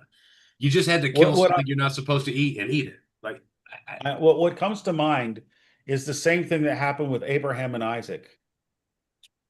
yeah, but that is a really, really specific That's situation. a really crazy and heart-wrenching test, but No one's asking you to hold a knife over your son's chest, okay? yeah, You but just like have to when eat you the look pork at so it, your when you wife look at doesn't it in stop. that kind of You know? aspect, it's life and death kind of thing, right? All right. Like when you read like in the book of Revelation, the devil only goes after those that keep keep the commandments of God, right? In the testimony of Jesus Christ. Well, That's yeah, who he goes because after. He doesn't go after the other people. No, They don't matter because they're already deceived. They're already his. They're already yeah. deceived. Right, yeah. They're already his, right? So Yeah. he's only going after the people that actually obey him and keep his Correct. commandment. I do And not doubt that at all. I did not realize that until like a few weeks ago. Really? Took it that long? Yeah, I told you, dude. Like I thought I knew. Really? I thought I knew. I'm No, not I thought making I fun of knew you, the but I Bible. kind of am. No, I didn't look at it like I didn't look at it the way that I look at it now. You know what I mean? I didn't look Yeah. at it the way that I look at it now. It's All right, only all right. recently that now that I'm looking at it from another point of view, that's like, well, dang, Hey, dude, it really says that. I'm only laughing at you and making fun of you because you're my bro. If you're anybody else, I wouldn't, but I'm allowed. Yeah, like I thought I knew the Bible pretty well, but you know what? There's a lot that I didn't know. Like I didn't know that verse, that passage in Isaiah chapter 66. When I read that, I was like, holy crap. No, I don't remember ever reading that before, and it's in like every version. Whether you read the complete Jewish version, the King James, the New King James, the New American Standard, the New Living Translation, the NIV, it's in there. And it's like, dang, that's crazy. And I know that the day of the Lord is the second coming. no. So, and then, you read in Revelation where he comes back and he's got blood up to the horse's bridle. Wonder where all that blood came from. There's about That's 5 a feet lot of blood. blood. Yeah. Yeah. About 5 foot That's worth. a lot of blood, dude. Man, No. that's brutal. Oh, yeah, just a little. Where did Chad go? I don't know. Hard to say. Okay, well, I'm going to stop sharing this. But if you guys want me to email it too, I will. I don't care. Yeah, I can look it up, but honestly, dude, I don't much care. I mean, I like what I like to eat, and I don't see what a clam or a piece of salmon. I mean, I hate salmon, so like, I guess I'm good on that one. I just don't like salmon. Like oily fish grosses me out, so I guess I'm pretty safe there. And to be fair, I only eat pork because, well, bacon is amazing. But other than bacon, I only eat pork because beef's expensive. If I could eat nothing but beef and chicken, believe me, I would. That's mainly what I eat, but I also like turkey. I've had duck before. I like duck. Turkey's great. I love duck. I love turkey. If it fucking There's moves, actually, if it crawls or flies upon this land, chances are I think it's tasty. How does duck bacon taste? You've had it before, Jay? Yeah, Jay said I haven't. Is it oily like? Well, duck is pretty oily naturally. Does it sizzle like pork bacon? If you smoke it, it's not oily. It'll get crispy. That will do. What about like in a pan? Well, if it's not already been, if it's actually raw, it'll make oil. It'll produce its own oil right there. Okay. But if it's already been pre-cooked, if you want to put it in the pan, you got to add some more fat in the pan, whether it be beef tallow or duck fat in it. Okay. Now, it don't taste like bacon. I mean, it tastes like bacon, but not like pork bacon. Now, it's cured with the prog salt, right? Like regular bacon is, like the nitrates? No. Well, I get mine from it's not. No, it's smoked. So I bet you anything, if you put it in a marinade and you cure it with that prog salt and then smoke it, I bet you it would taste a lot more like regular bacon. But because a lot of that bacon flavor comes from the nitrates. Yeah, but you can also get turkey bacon to crisp up like regular bacon do. I do it all the time on Oscar Mayer. Yep. The other ones, like Butterball, will not. And I've tried them all. That shit. The best way to do it, unless you want to put some more fat in the pan, right, to fry it up. But the best way, in my opinion, is put the bitch on a smoker and get it. Right. Now, it looks a little dark, but it gets crispy, though. But it ain't burnt. It don't have that burnt flavor to it. Well, I mean, duck meat is dark anyway. Yeah. So I remember I had duck when I was a little boy, and I was like, it was almost like the Christmas Story kind of scenario. Now, I will tell people this. Wild duck has a gamey flavor to it. That it does. Yep. If you get farm-raised duck, there's no gaminess to it. A couple of years ago, I had a duck confit. It's a restaurant down in Snohomish. And the guy's menu is like what he wants, when he wants. The only thing that dictates his menu is what's fresh and in season. If it ain't fresh and in season, he don't make it. So the menu's constantly changing based on like what's fresh.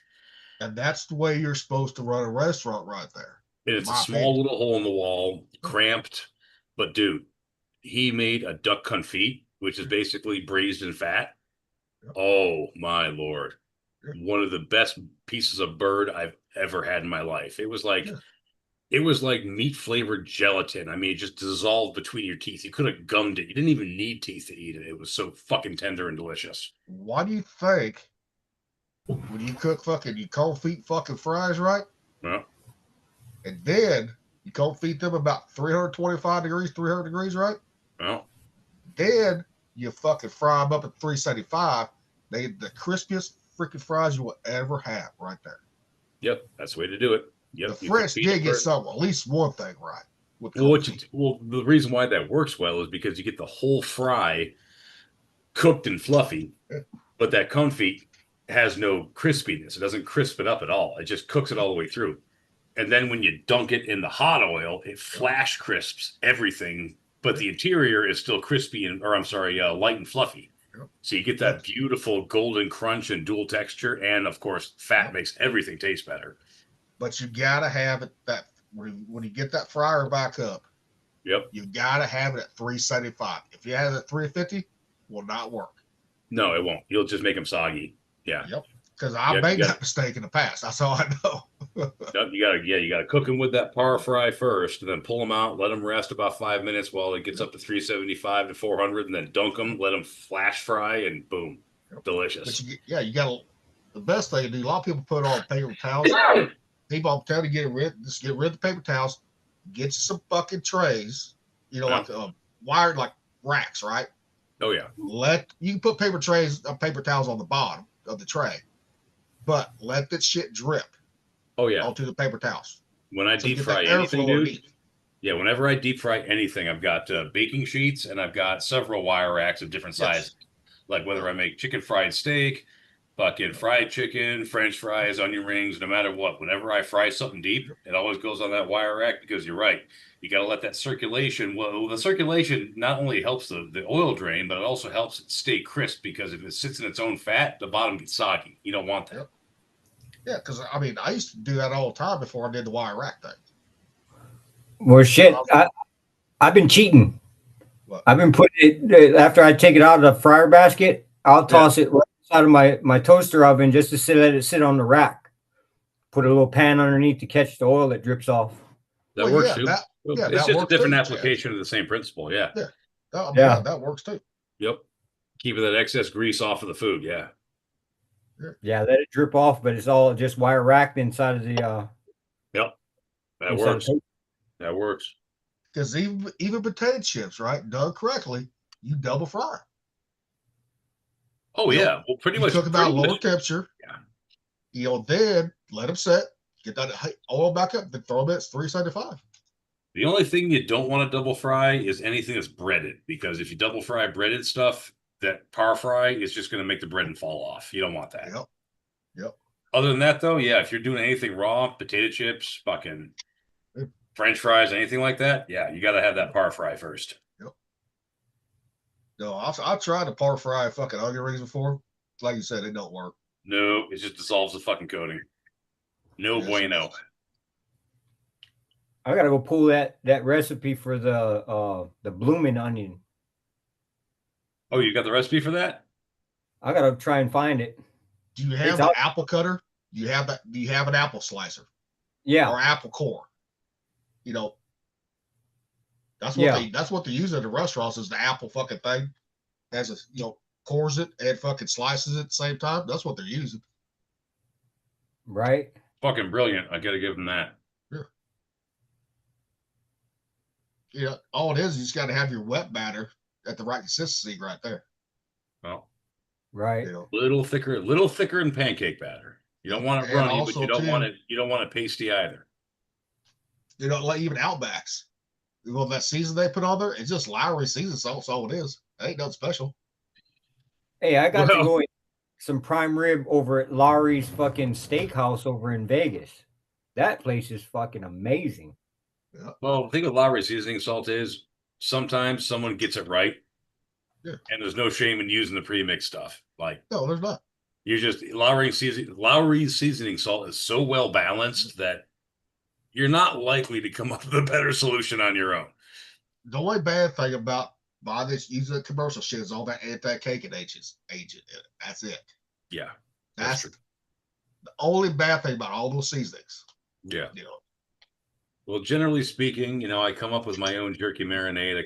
I use my own barbecue pork rub. I use my own taco seasoning. I make my own, But that stuff that got recommended to me by Brett, that Rent-A-Chef stuff, it's okay on a steak, but on chicken, on pork, and on hamburgers, it's spectacular. Sometimes the shit that comes in the fucking shaker, you can't do much better. See, Dando's taco seasoning, right? Guess what? It doesn't have the anti-caking agent in it. No hardly any salt in it, so you can load that motherfucker up. Is that Dano? Dano's is, yeah. I mean, why do you think Old Bay still sells as well as it does? Don't hear Cam saying that. They're still Creole in people down there hate fucking Old Bay. That's Really? Yeah, they use their own shit down there. Well, Louisianans are a prideful sort. Yep. And that's why Cav says no, there ain't no place in the world can touch fucking New Orleans seafood. You know, because he's used to that fucking spice. I said, Cav, it's all the spice that it has on it. That's why you like it better than the rest of them. The rest of them don't have all that spice. That's true. Yeah, they have some spice down there. Yeah. But they also have too much salt on their shit too. That they do. Yeah, I've seen what goes into a fucking crawfish broil. Whew. Dude. You are do you not trying to want cook? to eat, Are you trying to season it or pickle it? you do not want to eat that shit the next day. Do not. Yeah. You know, because that barbecue shrimp I made for River on his birthday, right? Yeah. The next day it was sodium bomb like a motherfucker. You know, he likes salt. He didn't even want to eat that. He's like, nope, nope, too much salt. Yeah, I got the same problem with KFC these days. KFC is delicious, but it makes my heart hammer like 15 minutes after eating it. KFC is fucking junk compared to what it used to be. I know. There was a point where it was like the best thing ever. And then it got like so fucking salty. I mean, I'm a salt fan. I love salt, but like I can't eat it anymore. It's too fucking salty. They changed that fucking recipe again is what they did. And also too, those stupid fucking people that work in that motherfucker, they overcook the chicken every fucking time. Or they leave it in the fucking heat lamp too long, underneath the heat lamp too long. And dry that motherfucker completely out. Well, I'm not talking about that so much as the actual ingredients themselves. Like, the recipe's changed. I haven't noticed that. Like, I noticed that, you know, like I said, I'm a guy who loves my salt, right? I do love salt. But like KFC has enough salt to where it burns the inside of my mouth. Like, ever eaten so much salt that the inside of your mouth burns? Yep. That's too much fucking salt, man. If you've got those 11 herbs and spices and a good piece of chicken, you don't need that much flavor amplification. Well, it's just like take ramen, for example, right, too? Ramen by itself is good for you. It's those seasoned packages that's not good for you because all the fucking sodium in that motherfucker. Well, the MSG that they make the noodles with is not exactly good for you either. No, the noodles are shit too. Yeah, the wife and I have been buying. You take the noodles by themselves, they don't have that much sodium, just noodles by themselves. It's that flavor packaging that has all of it. It's not the sodium in the noodles that you're worried about. It's the fucking MSG. Well, that noodles by themselves ain't salty. No, well, here's the thing: the mass-produced ones, like the Maruchan and all that, they've got like almost like a wax ingredient, which like fucks up your guts big time. Like what they make the noodles out of, ain't good. But like what we've been buying lately, like traditional ramen, is fine. It's good. There's nothing wrong. I get that one from Amazon, the little tape tourbillon too. It's low sodium, 70 milligrams, right? Yeah. That's one of the healthiest ones you get right there. But I bet you if you look into the noodles themselves, the ingredient list is a hell of a lot cleaner than the shit we used to eat back in the day. Oh, it is. The ones I buy is only like 3 ingredients, 2-3 ingredients right there. That's it. Right. Like the mass-produced shit that you pay, 25 cents a packet for, like that shit, even the noodles themselves are loaded with garbage. The stuff you're eating, like you said, 3 ingredients. Well, same way with fucking pasta, right? You got the slick pasta, then you got the bronze cut, right? The rougher shit. The rough shit, the bronze cut, is made with 3 ingredients. That's it. Yeah, water, eggs, and flour. Well, wheat, semolina. They just have 2 ingredients on it, right? Yeah. They don't even show the eggs or the water on there. They just show the wheat and semolina. That's it. But wheat and semolina are fine. Yeah. Yeah. Yeah, but a lot of those, like I said, all those ramen packets you buy, the stuff that we lived on in the Navy, yeah, that shit is fucking horrible for you. Not just the packet, the noodles themselves too. But you're also not, you're not eating that stuff. You're eating the good stuff, Gilly. Well, no. But even even like classical traditional ramen is fine. Just like pasta from Italy is fine. Same ingredients: eggs, semolina, water. Because I'll tell you right now, ramen in fucking Japan ain't that salty. It is not. No, actually, I found that Japanese cuisine is more sweet than salty. Well, depends on not like Korean levels. Well, not Korean level sweet, Yeah. but it's sweeter than I expected. Well, it depends on what part of Japan you're at too. Because you Yeah, go fair. north, right? It's gonna be a lot different than right in the middle or down south. Yeah, Well, yeah. oh, Italy's the same way. There's Yeah, three oh, different yeah. regions based on the proteins that they Yeah. have. So yeah, it makes sense. Yeah. See, like Oh, a down lot of south, those. They're What's they're that? their shit. what? Okinawa is their own shit. They're not. They're neither north nor south. They are their Oh, own shit. they're their own fucking. I mean, they're part of Japan, right? But Right. like you said, they're their own little island altogether.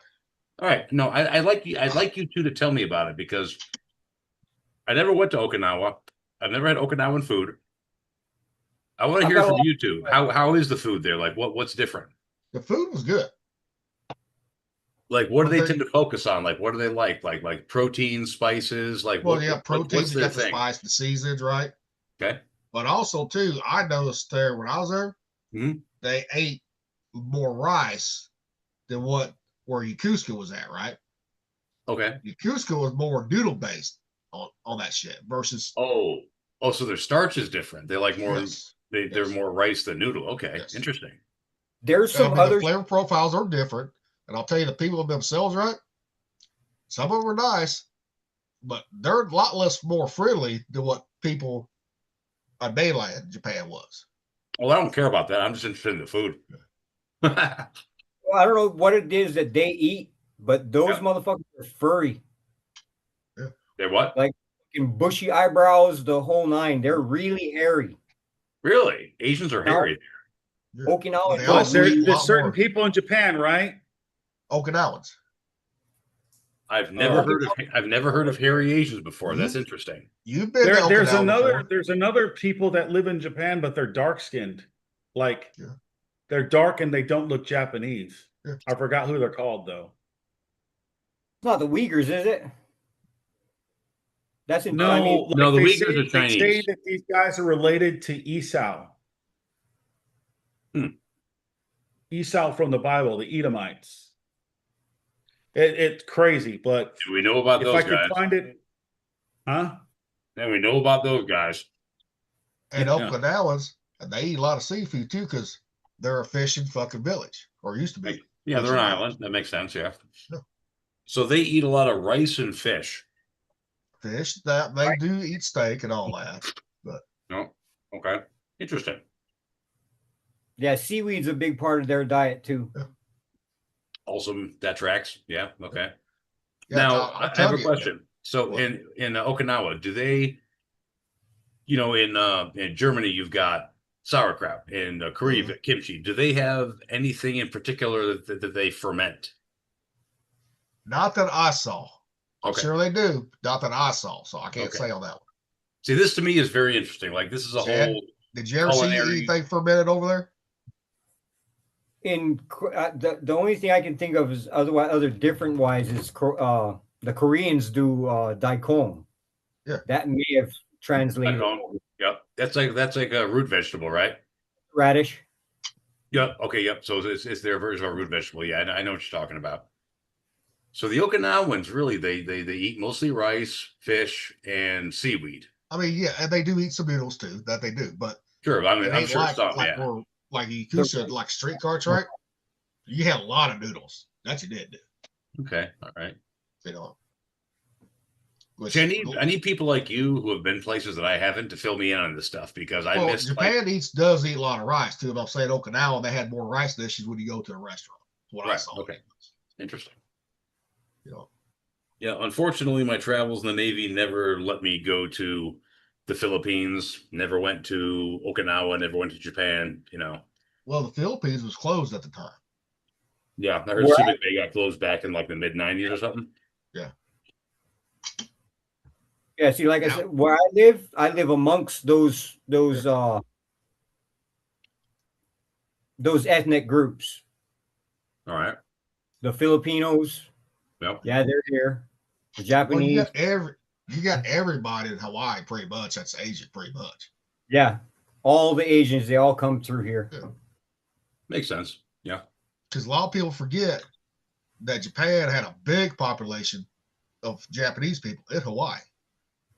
before World War II. They still do, don't they? Yeah. Pretty big, but they don't consider themselves Japanese, really. No, they consider themselves Americans, but they still have brought their food over with them. That's what they did. Right. You know. Well, the Polynesians don't consider themselves mainland Asians, even though genetically they are. Right. Genetically they are, but they're not. They don't even consider themselves ethnically Japanese, really. Just a bloodline. Yep, that's about it. Yep, their environment has shaped them entirely differently. That's the reason Right. why your average Polynesian can bench press 400 fucking pounds. It's not unheard of. Because they grew up on coconuts and fish and, sorry, Rocky, hogs. They ate nothing but fucking fat and protein their whole fucking life. And a few greens to, you know, push it all out. Fish is a big thing here in Hawaii. Fish is huge part of our diet. Well, yeah, you're on a fucking island, of course fish. There's one fish you all will not eat over there. I do know. What's that? Shark. They will not eat shark over there. Why not? Shark's delicious. It is delicious, but that's like a god to them. It's like Hindus with cows, that sort of thing. It's different from family to family. There's been royal bloodlines believe that the shark is part of their family. It's the form that their ancestors will take in a time to protect you. Oh, okay. So they won't kill a shark and eat it because it's a respect thing. And we used to use sharks like people use boats. Seriously. We used to ride the shark to hunt. Yeah. Jeepers. Crazy stuff. That's shark riders okay. All right. Well, sorry for eating your protector. I feel kind of bad now.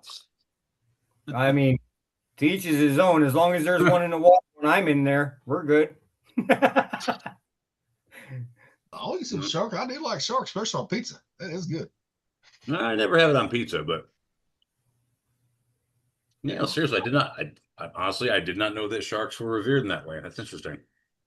That one could cohabitate with a shark. Yeah, we figured it out. Yeah. No shit.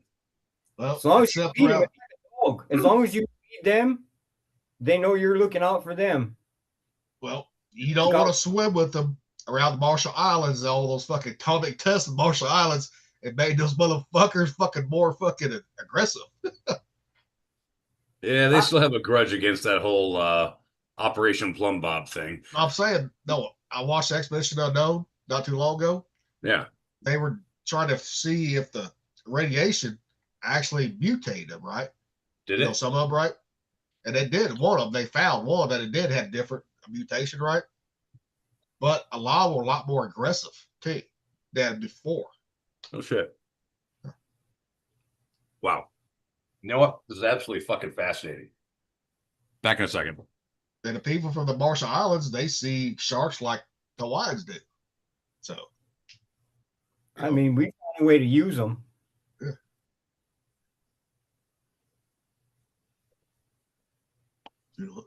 That's one place I always want to go is Marshall Islands. Never got to go. Well, hey, Chad, did you get a chance? Fuckers here since Mr. Obama decided to fucking bomb their atoll. Who? There was a nuclear bomb dropped on one of the Marshall Islands fucking atolls, and he allowed them to come live here. No, he didn't drop the bomb. That was done back in the fucking 40s. No, he did it too. Yeah. It just wasn't on the fucking news. Because all the ones that I've seen on the documentaries, right? It was all done back in the 30s and 40s and 50s, right there. No, this is a new one because we ended up having a whole fucking influx of Micronesians moving in here from the Marshall Islands. Okay. Because Barack Obama wanted to try out a fucking nuke and see what it would do to an atoll.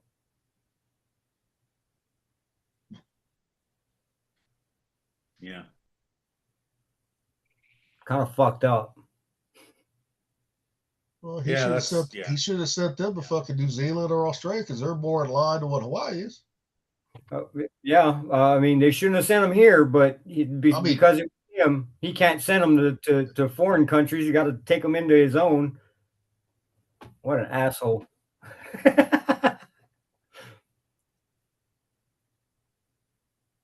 Well, they're all assholes.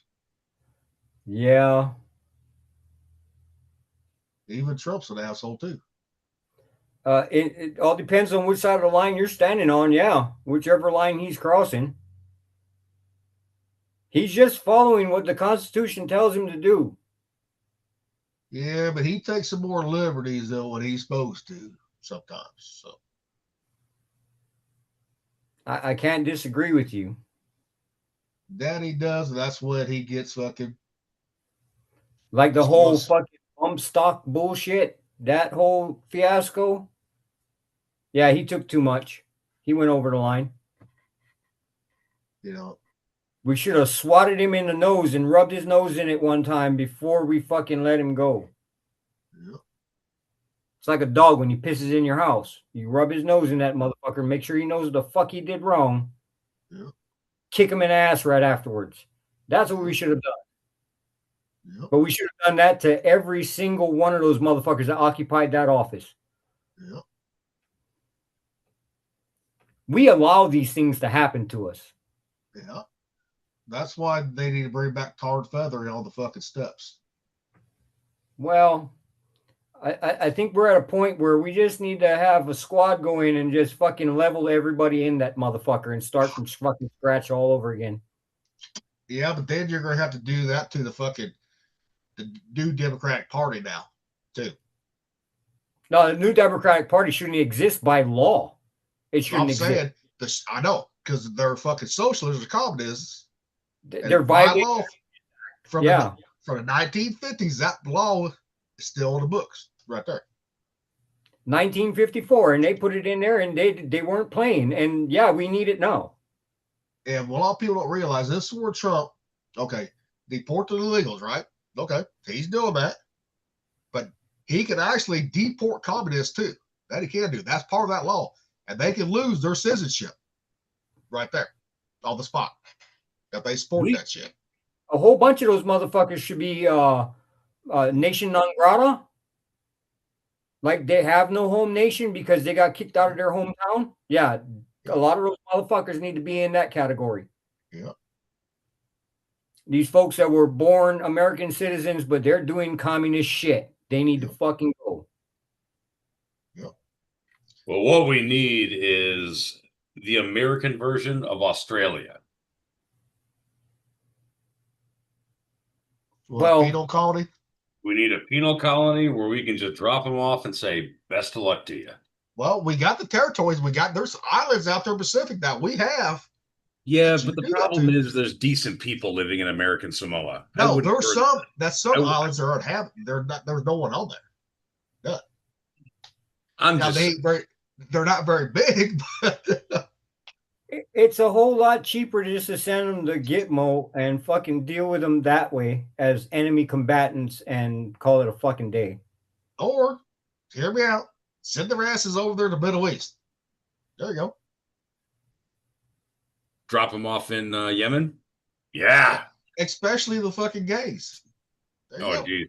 Yeah, they last about 20 minutes. Yeah, well, they want to see if the fairies can fly, so they throw them off buildings. Ain't found one yet. In 2013 when I was out there. Huh? They did that in 2013 when I was out there in I think Syria. No. Yeah, I was leaving when it started to get really crazy. Luckily, I left before all that stuff really went bad in 2013. Yeah. And then the year before I was out there, the Benghazi crap was going on. Yeah. Well, I mean, when you find out what actually happened, what transpired of that, how Ambassador Stevens was figured out. Yeah, they should have fucking hung Hillary in front of every fucking body. And Obama too. And Obama too. Prove 100% that Hillary was fully responsible for every bit of information they had. Well, they told one aircraft carrier that was in the bed to stand the fuck down. They was gonna send help. They told them to stand the fuck down. Right, and if you look at the corresponding time that that report came out, she had a draft in her email stating where he was hunkering down at. Yeah. They were passing messages through the draft section of the email. Yeah.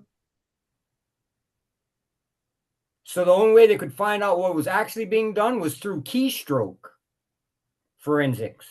Find out exactly what keys they hit to get to that point. Yeah. No, man, you would have, huh? It's pretty dirty. Yeah. But we've had dirty politicians ever since fucking pretty much after the first two presidents right there. Yeah, but back then you were worried about well back then they could tar and feather the motherfuckers back then. That they could do. Fuck that tar and feathering. Fucking let's Benedict Arnold these motherfuckers. Put them on the rope. Yeah. Boys, I gotta head out. I love y'all. I'll see y'all later. All right. Peace out. And people forget this one salute too. That used to be American before the Nazis got a hold of it.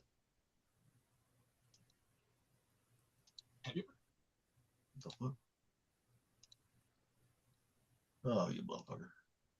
It's going to do it again. The old Roman salute. Yep. Yeah. You know what I'm talking about. Oh, yeah. Sheridan. Yeah. That used to be American salute. Yeah.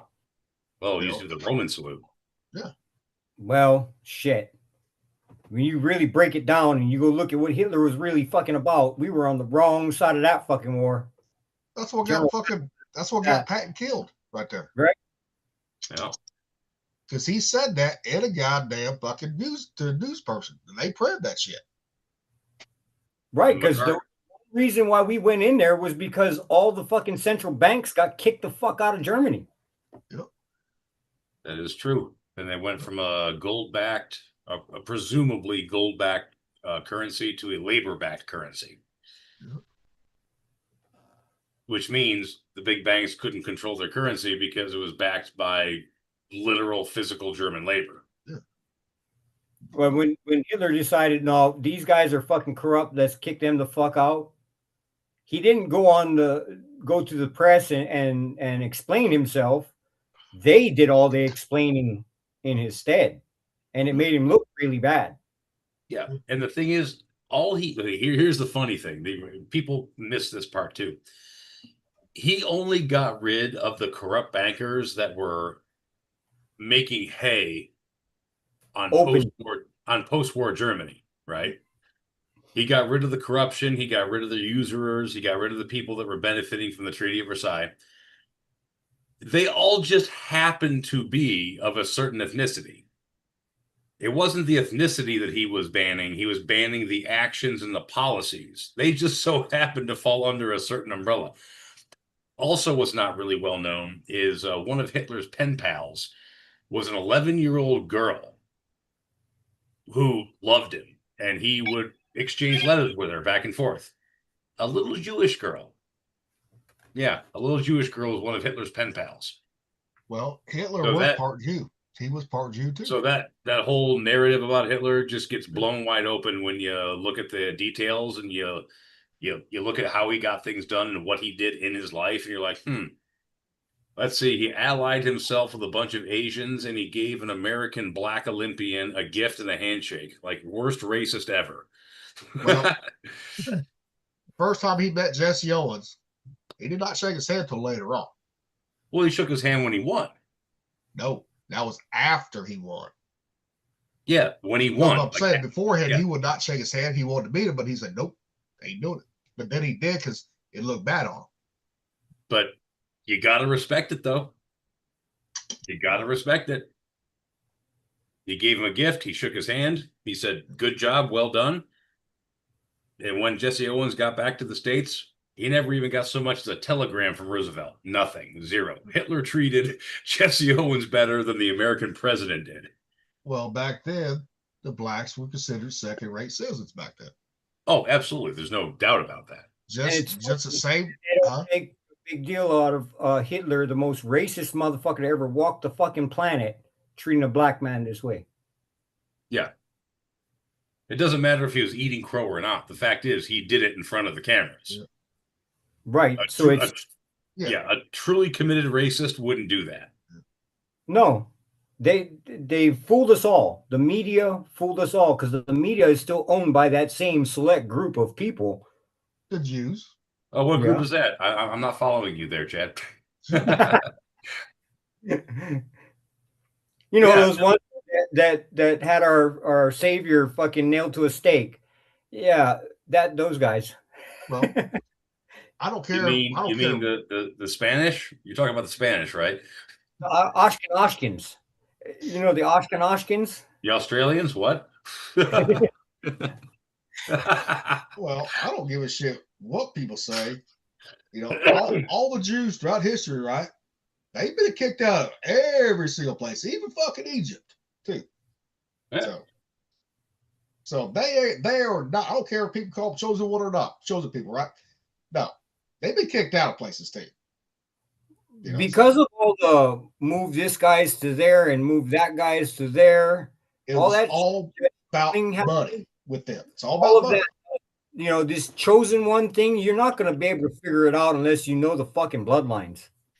Because that's all that matters to the book is the bloodlines. Yeah. But you don't know what fucking language that matters in the divine realm is Hebrew. Because in the Torah, it says the perfect language of Hebrew was given to man. As soon as they put modifiers on it, it is imperfect. And the thing is, we don't even have Hebrew anymore because we can read the old Hebrew. We know what it means, but we have no surviving examples of how to speak it. And so it's a dead language in the sense that there is no way to speak Hebrew. Like we read it, like we've decoded the language as it is written, but we have no idea how they pronounced what. Like this new Hebrew they have is based on German.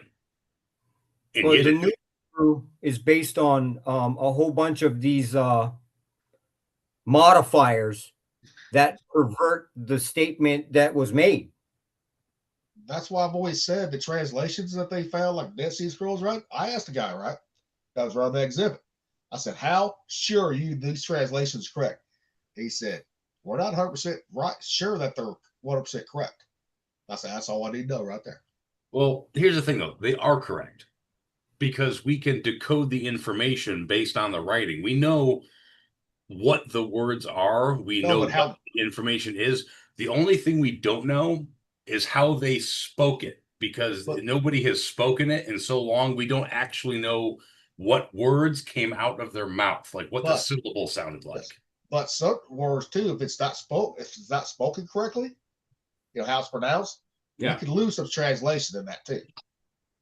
To a degree, yes, you can. Ross, you're correct. And that right there can be the difference in everything right there. Well, Hebrew is a lot of certain words have connotations. If the connotation is there, then that's what this means. But if there's different connotation, it means something else. There's a lot of those words in the Hebrew language. Well, I mean, English is the same way. Like if Gilly says, hey, what do you want? Hamburgers or pizza? And I say, whatever. He understands what whatever means.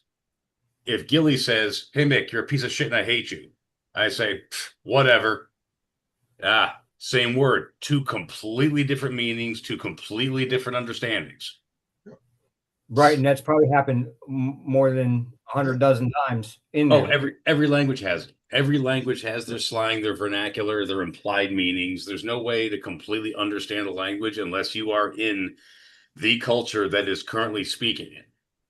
Well, in Hebrew, in the original Hebrew, everything was quite literal. Yes, it was a very literal language. Yes, it was. But humans do have a habit of, there's always a shorthand. There's always a slang. Like if you were to go to Germany and act a fool, someone might say to you in German, you've got a bird. Even if I understood German, I'd be like, I have a bird. What the fuck are you talking about, you crazy asshole? But in German, you have a bird is short for you have a bird on your head, which also doesn't make a whole lot of sense to an English speaker. But what they mean by you have a bird on your head is you're crazy. Like you're a dude walking around with a bird on his head. Like, you know, they mean you're nuts, you're crazy, you're out of your mind. Like that's what the Germans mean by that. But even if I understood German perfectly, I would have no fucking clue what that phrase meant until someone explained it to me. Yeah, And it's the I think every language is like that. I don't think that's a symptom of modern language. I think every language had that. And there are yeah. certain things about various languages you simply will not understand unless you were there. Yeah, the further we get from scratch, though, the worse it gets for us being able to figure shit out. Yeah, yeah. It's like, well, I mean, it's like the same thing with DVDs, memory sticks, anything. You know, data degrades over time. No matter what you do, you can slow the degradation, but data will always degrade over time. And I don't think that human languages are any different. It's the ignorance that we perpetuate over or generation to generation. Yeah, that doesn't help. Yeah, that doesn't help either. That's what exacerbates that particular effect. Well, you take the Mayans and Aztecs, right? The closest thing to their language is Native American language, right there. Yeah, they have various dialects of it. Yeah, yep. You know, but it's not the same as it's not completely the same, but they can understand one another back in the day. You know, see, Mexico would be speaking Mayan Aztecs as the Spaniards never fucking came on there, but they would never be called Mexicans to this day if Mayans and Aztecs were still there. Yeah. You know. Well, also, you know, when you get into the clashes of cultures, also, the dominant language is usually the language that's more descriptive, that's more expressive, because your thoughts can really only be as good as the language you speak. Because if you don't have the words in your language to express a certain thought, chances are the thought isn't going to get expressed or it'll go away, right? And so why do you think all these people south of Texas speak Spanish or Portuguese? Because it was a far superior language to the native languages as far as expression, ideas, detail, specificity, you know, things like that. There's a reason why Latin spawned the 5 Romance languages. And then you had Germanic, which married with that, and mostly French, but Germanic and French generally became English, which is the most expressive language on the planet. Like the evolution of language stops when it's as expressive as it can be. And everything up until that point is various languages that are more expressive rising to the top, while less sophisticated languages fall to the bottom. Because civilizations that create incredibly expressive language are necessarily going to have more advancement, more technology, more philosophy, more everything. It's just the way it is. Well, it was said that English is actually an archaic language. In its origins, yeah. That it every word's a spell. Well, the spell. Power that you can manifest through words. And a lot of the English that we speak today, especially on the East Coast, like down south through the Midwest, is Gaelic, Scottish, English. But it's still arcane. Yeah. It still has the arcane principles and manifestation abilities. That's like I showed that one clip there a bit about you all, right? How we pronounce it. Oh, yeah. And how the Scots, ye all. That's how they pronounce it over there. You know, spelled differently. Chad's getting into the esoteric end of it, though. Yeah. Well, the actual power and the pronunciation, which I don't have an opinion on either way, but one way or the other. I just find it too much coincidence to see people be able to verbally manifest something that happens to them in a couple of days from the time of manifestation. Interesting. I think I know what you mean. The stuff that they say, this shit happens for them. What did Doak say in the show Dexter? Fuck coincidences. I don't believe in them. Yeah. Sometimes it's mathematically impossible for it to be coincidence, but not in this case. It's just a marvel at this point. Yeah, see, that's an angle of language that I've never really delved into too much, as far as the like I said before, the power and the pronunciation and so on. I've never really actually gotten into that side of things. I've always been more of when I think about language, I'm always about the literal psychological and intellectual, evolution of it as humanity and time goes on. And it's a real shame too, because you had very complex societies back in the day speaking Sumerian, Old Hebrew that we no longer know what it sounds like, Ancient Egyptian, you had Mesopotamia, like you had all these languages, Aramaic. Did I say Aramaic already? Aramaic? No, that's the language the Messiah spoke. Yes, Jesus spoke in Aramaic, right? You have whatever preceded that, who built the pyramids. You have Babylon. You have all of this shit that was incredibly complex and probably possessing technologies that are lost to us nowadays. You're talking about stone levitation and sound vibrations and things like that. We don't know for certain. We can only hypothesize, right? But the languages of 5,000 years ago or more, we don't know, There were the languages spoken by the guys who fucking did this stuff. So, like, did we have linguistic perfection and then devolve and then re-evolve? Like, how did it go? I don't know. It was after one of the resets when that happened. When they destroyed the Tower of Babel, they destroyed that cross communication with everybody. Yeah, the people were scattered, their tongues were confused, and yeah. Well, right. Here's a theory that I heard about the Tower of Babel, right?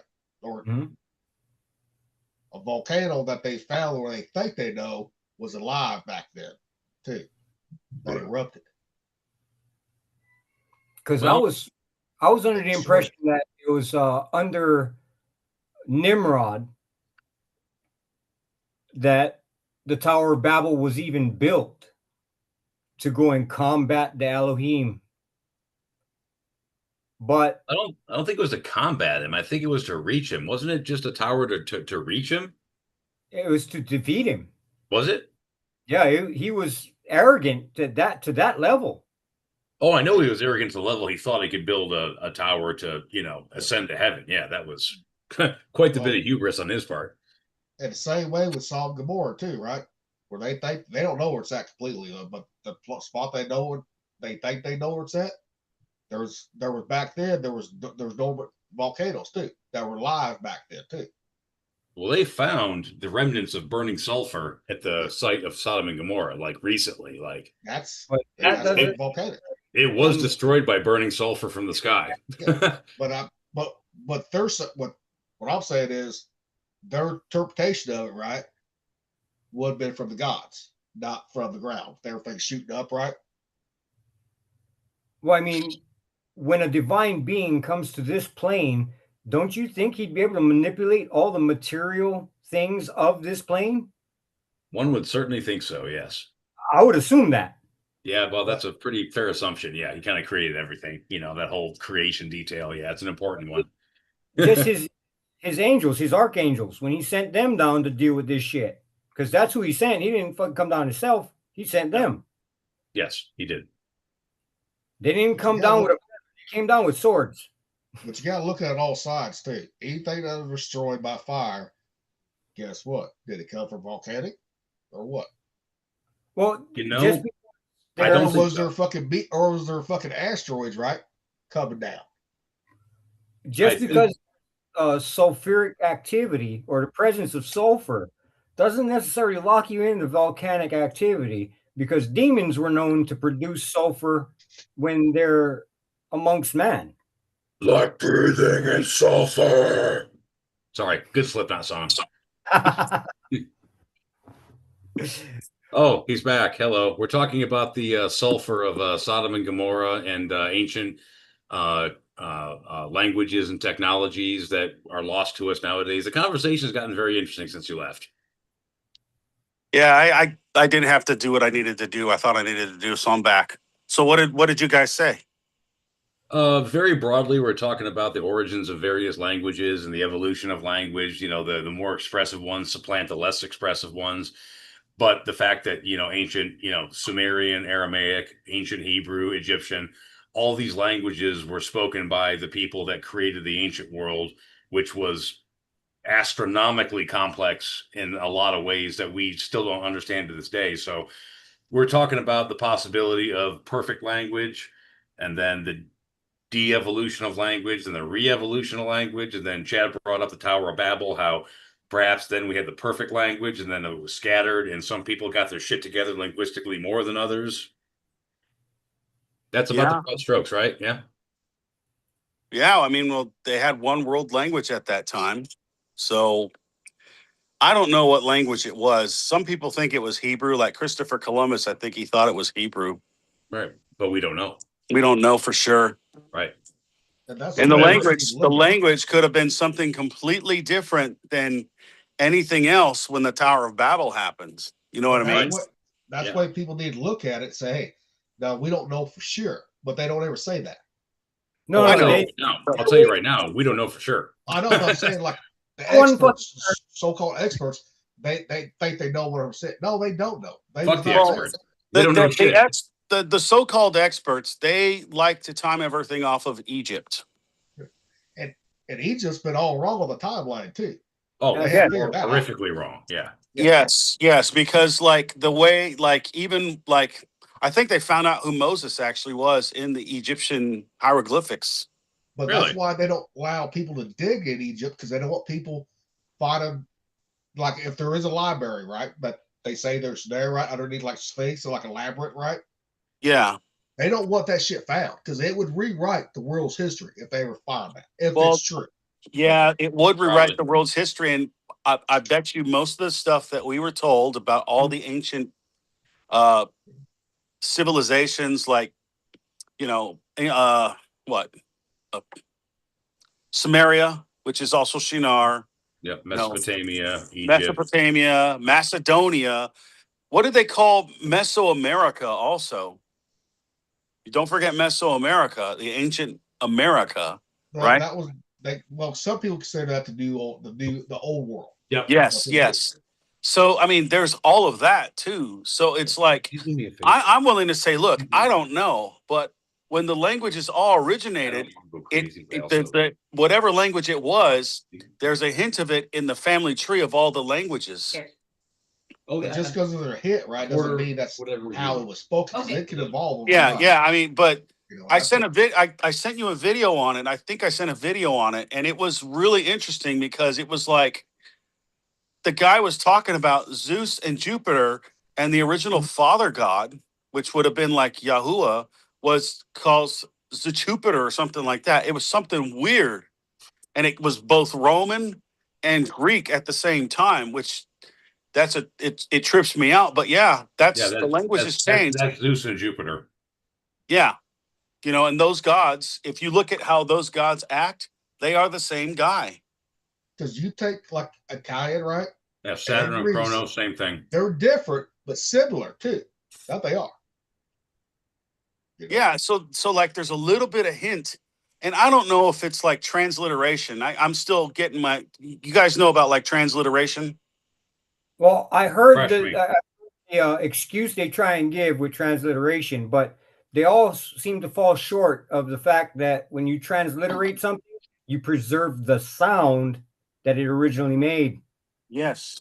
Well, you take there's some places in Italy, right? Mm-hmm. That's very similar to Spanish in Spain, right?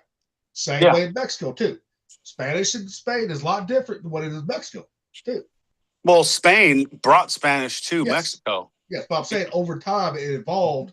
They have different meanings. Some of the words. Well, I would say it would be like a different dialect. Like the Spanish that you speak in Mexico is going to be different than what you speak in Ecuador, and different than what you speak in like I don't know, another Spanish-speaking nation, Venezuela, right? They're all going to have different dialects. Even like Costa Rica, Panama. Yep. I think. Guatemala. I think Brazil speaks Portuguese, right? Yeah. Yes.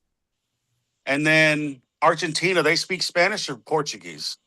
They also speak English too in Argentina. Argentina speaks Spanish.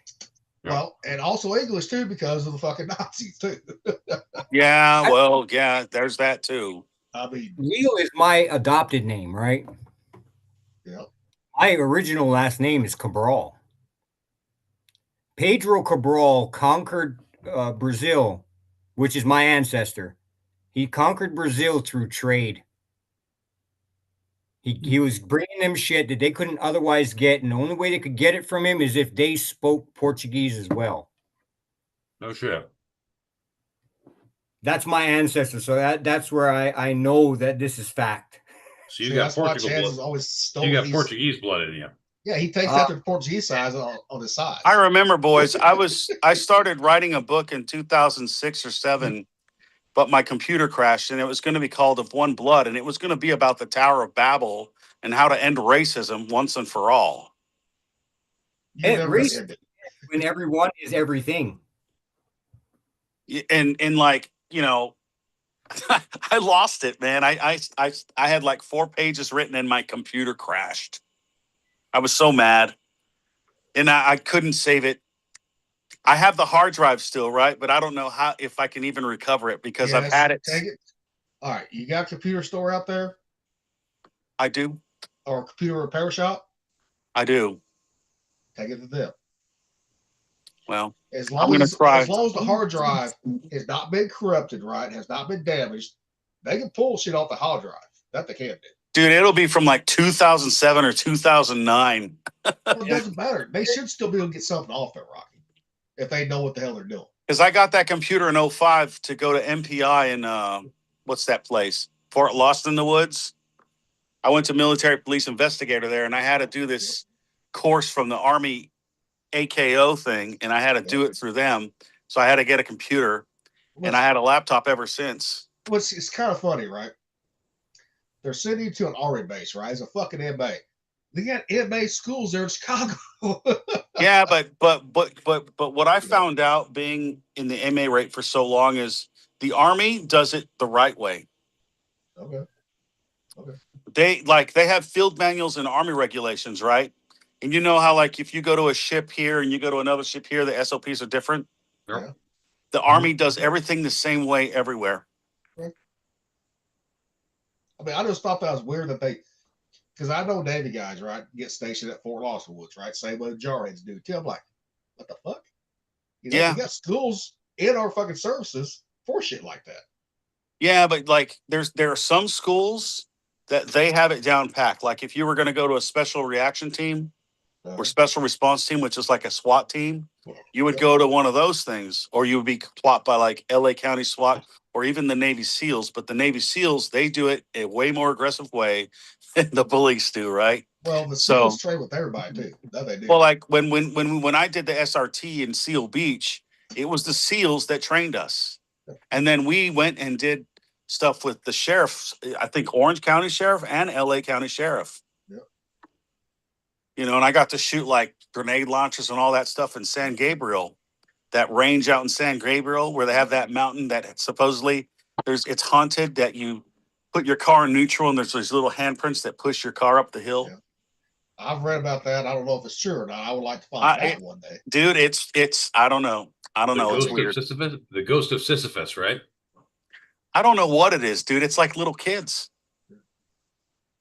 That's what they claim. So, well, I'd be throwing more grenades then. What about Mount Herman? Huh? Herman. Anybody heard about that? Which one? Mount Herman. I know. Mount Herman.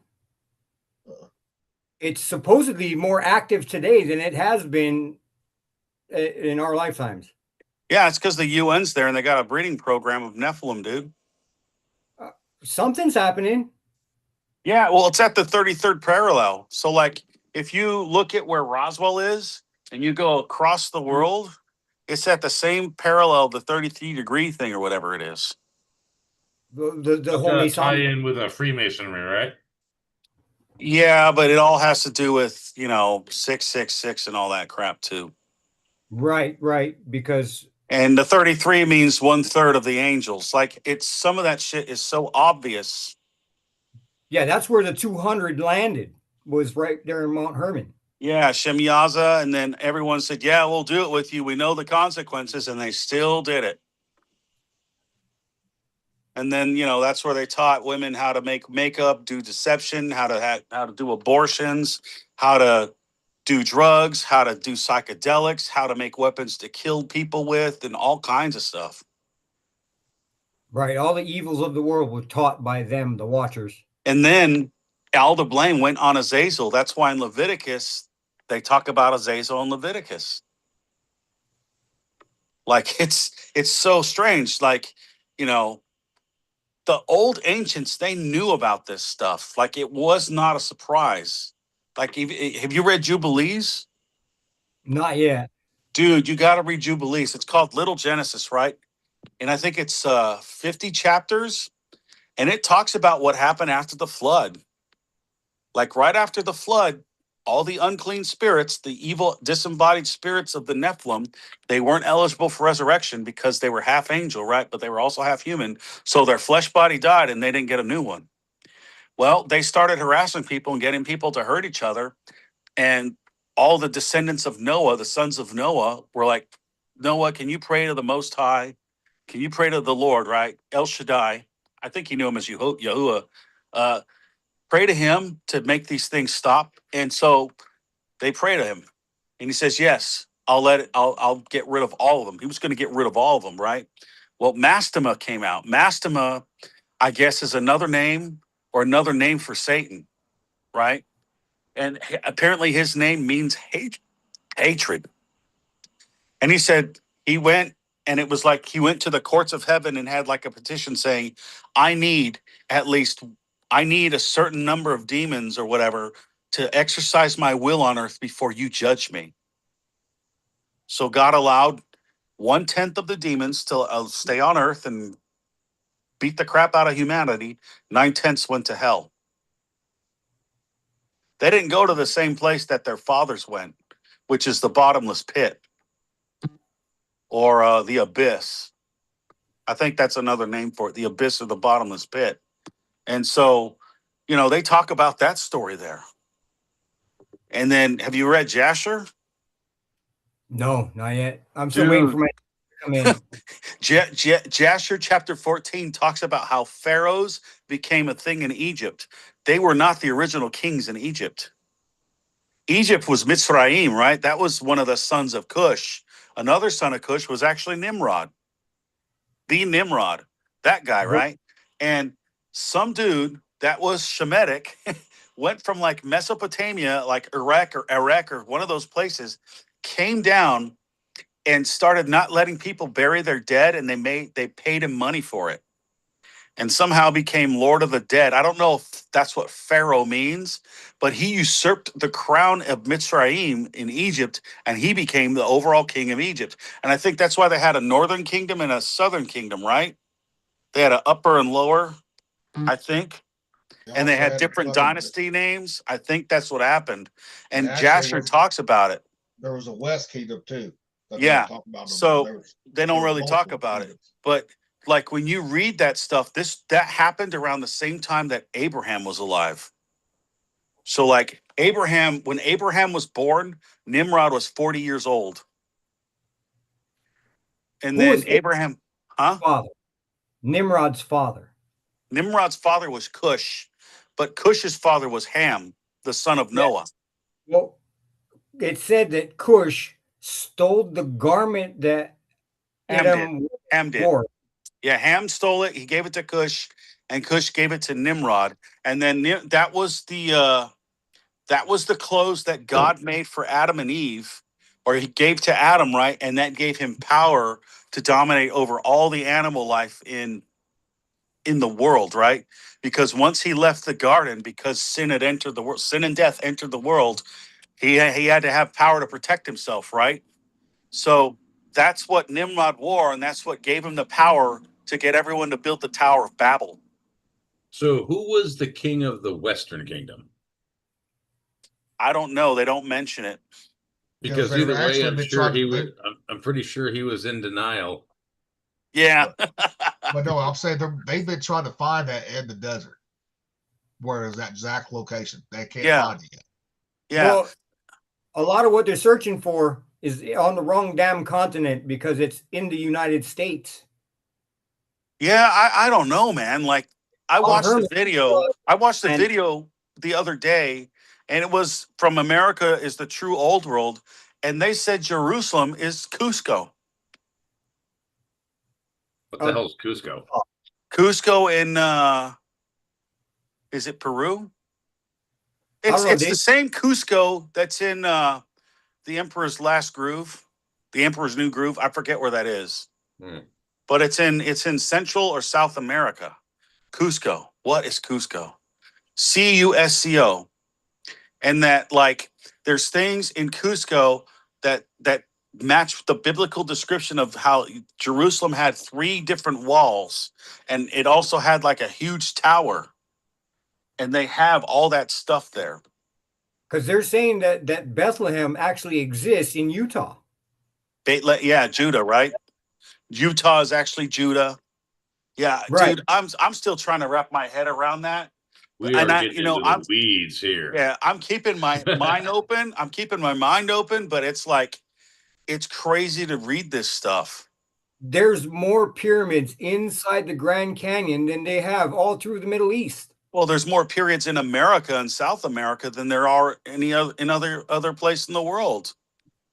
Right. Yeah, and that Machu Picchu is even fucking acknowledged, honestly. And they said they won't let you get to in the Grand Canyon. There's authorities that won't let you in there. Well, it's Yeah. no fly zone too. Yeah, I don't know why. talked I about don't know that, yeah. why that is. I don't know why that is. What are they trying to hide? It's like they're trying to hide real history. The real Egyptian fucking treasures and all that's what they're trying to hide. Right. And Some guy did find it, went in there, and they reported it to Smithsonian. That's when everything, nope, no more. Yep. Well, why do you think it is that a lot of the for fucking ever. Southwest Indians, right? They made their homes in rock faces. Yep. And they're looking at it like, okay, these people made their homes up in rock faces. Like, why the hell? The Pueblos in Colorado. They were trying to get away from the giants. Right. I was getting to that. The whole point is, though, aside from the context of spotting giants from miles away and staying away from them, those people making their homes up in cliffs makes absolutely no fucking sense whatsoever. Like, it's a horrific inconvenience that has absolutely no purpose that anyone could think of, unless there are predatory giants out there hunting them. The cannibals. It's clear as can be. The Nephilim, very real and living in North America by the millions. I mean, coyotes and shit like that will still get you. If you went up in the cliff, though, you're kind of safe from that. You can sleep at night.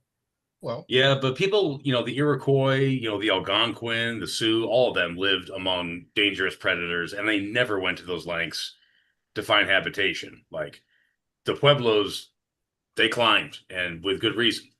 Fucking Nephilim. Because of the Nephilim giants. There is a crazy there's a movie, and it's if you know who Timothy Alberino and Stephen Quayle are, they came out with a set of 3 movies in like 2016, 2018, around that time frame.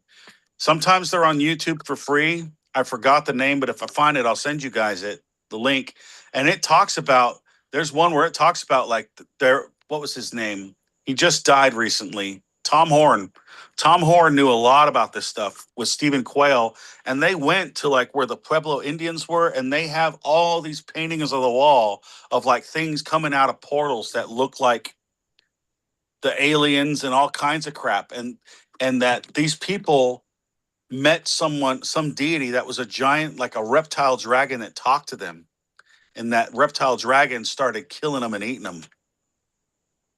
Yeah, well, they also have I forgot which tribe it was. It was a Midwest tribe, I think. And they ran the Nephilim into a cave and burned them out. Oh, that's in the Lovelock Caves in Nevada. That was up Nevada? Midwest, yeah. Nevada, yes. So and they were redheaded. They were redhead. They were white redheaded giants with 6 fingers, 6 toes, and 2 rows of teeth, just like the thing in the Kandahar giant. I wonder if that's what Goliath looked like. Could be. What was the other giant that they were trying to find the resting place of? That's the whole reason why we went into Iraq. Gilgamesh. Oh, the Epic of Gilgamesh. Yeah, yeah. Gilgamesh. They were looking for the- Gilgamesh. They were looking for Nimrod. They were looking for Osiris. But And it's rumored that Gilgamesh is the one that his tomb is the one that possessed that resurrection chamber or something. garment. Yeah. The garment to Adam. Yeah. So I mean, there's so like it's crazy. Like if that stuff's real, it's telling you that hey, the Bible's real. If it's all real, but they're trying to hide it, that means they know the Bible's real and they want to deceive a bunch of people. And they don't want a lot of people to know this because if a lot of people know that all this stuff is real, it changes the way everyone looks at everything after that. And it may change the way people live and treat each other. Well, why do you think they took all these things and framed them as fable and myth? So people wouldn't believe. Right. If it's fable and myth, it's just laughable. Yeah. It's just a story at that point. It's just a story. Just a story. Just a story. Yeah. It's the imagination of the ancients. Yeah.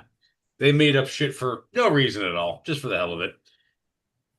Dude, I wish like I had a time machine. I would go back and check all that stuff out. Yeah, but I'd make sure to have an M16 while I did it. Oh, I'd have more than that. I'd have like a freaking, something like an Apache helicopter, like in the Ted, movie. Like in the Ted movie, the helicopter that they said was really badass. I forgot what it was. You have to be like George Jetson, have like a briefcase with a fucking Apache in that motherfucker. Yeah. It'd be like Ash, This is my boomstick. Yeah. Indeed. S-Smart, top of the line. It's got two barrels, a walnut stock, and a hair trigger. But if you did something like that, you could go right back to your time and see yourself being described that way. Wouldn't that be some shit? I mean, that's the problem with time travel. You see a hieroglyph, like you with a freaking shotgun that's like, 5,000-year-old freaking petroglyph in a freaking wall somewhere, like in Göbekli Tepe or Göbekli Tepe or whatever. Yeah. Yeah, but then you run the risk of changing everything. You right. do. See, I don't know. See, I don't know if timeline change is actually possible, if it's all just a psyop, dude. Don't know. I mean, no one knows for sure because time travel is not possible. Well, that we know of. That we know of, though. Yeah. Because I mean, the only thing that I know about like alternate universe stuff, it's in one of the books of Samuel. It's when David is hiding from like Saul and he's like with the Philistines or something like that. And he prays to God and he's like, if I stay here, will these guys betray me? And God says, yeah, most assuredly. If I leave here, will I get killed? He's like, no. If I do this, will someone get me? And it's like alternate timelines. And he's telling him, if you do this will happen to you. If you do this, that's what happen to you. Yeah, but he's talking to God. He's not time traveling. He's talking. Well, yeah, I mean, but if you think God, God created everything. If He created, He knows all the possibilities, right? Well, God doesn't time travel. God's outside of time. Like he observes time from a third perspective. He controls it. Well, obviously. But yeah, I mean this stuff is so interesting to talk about.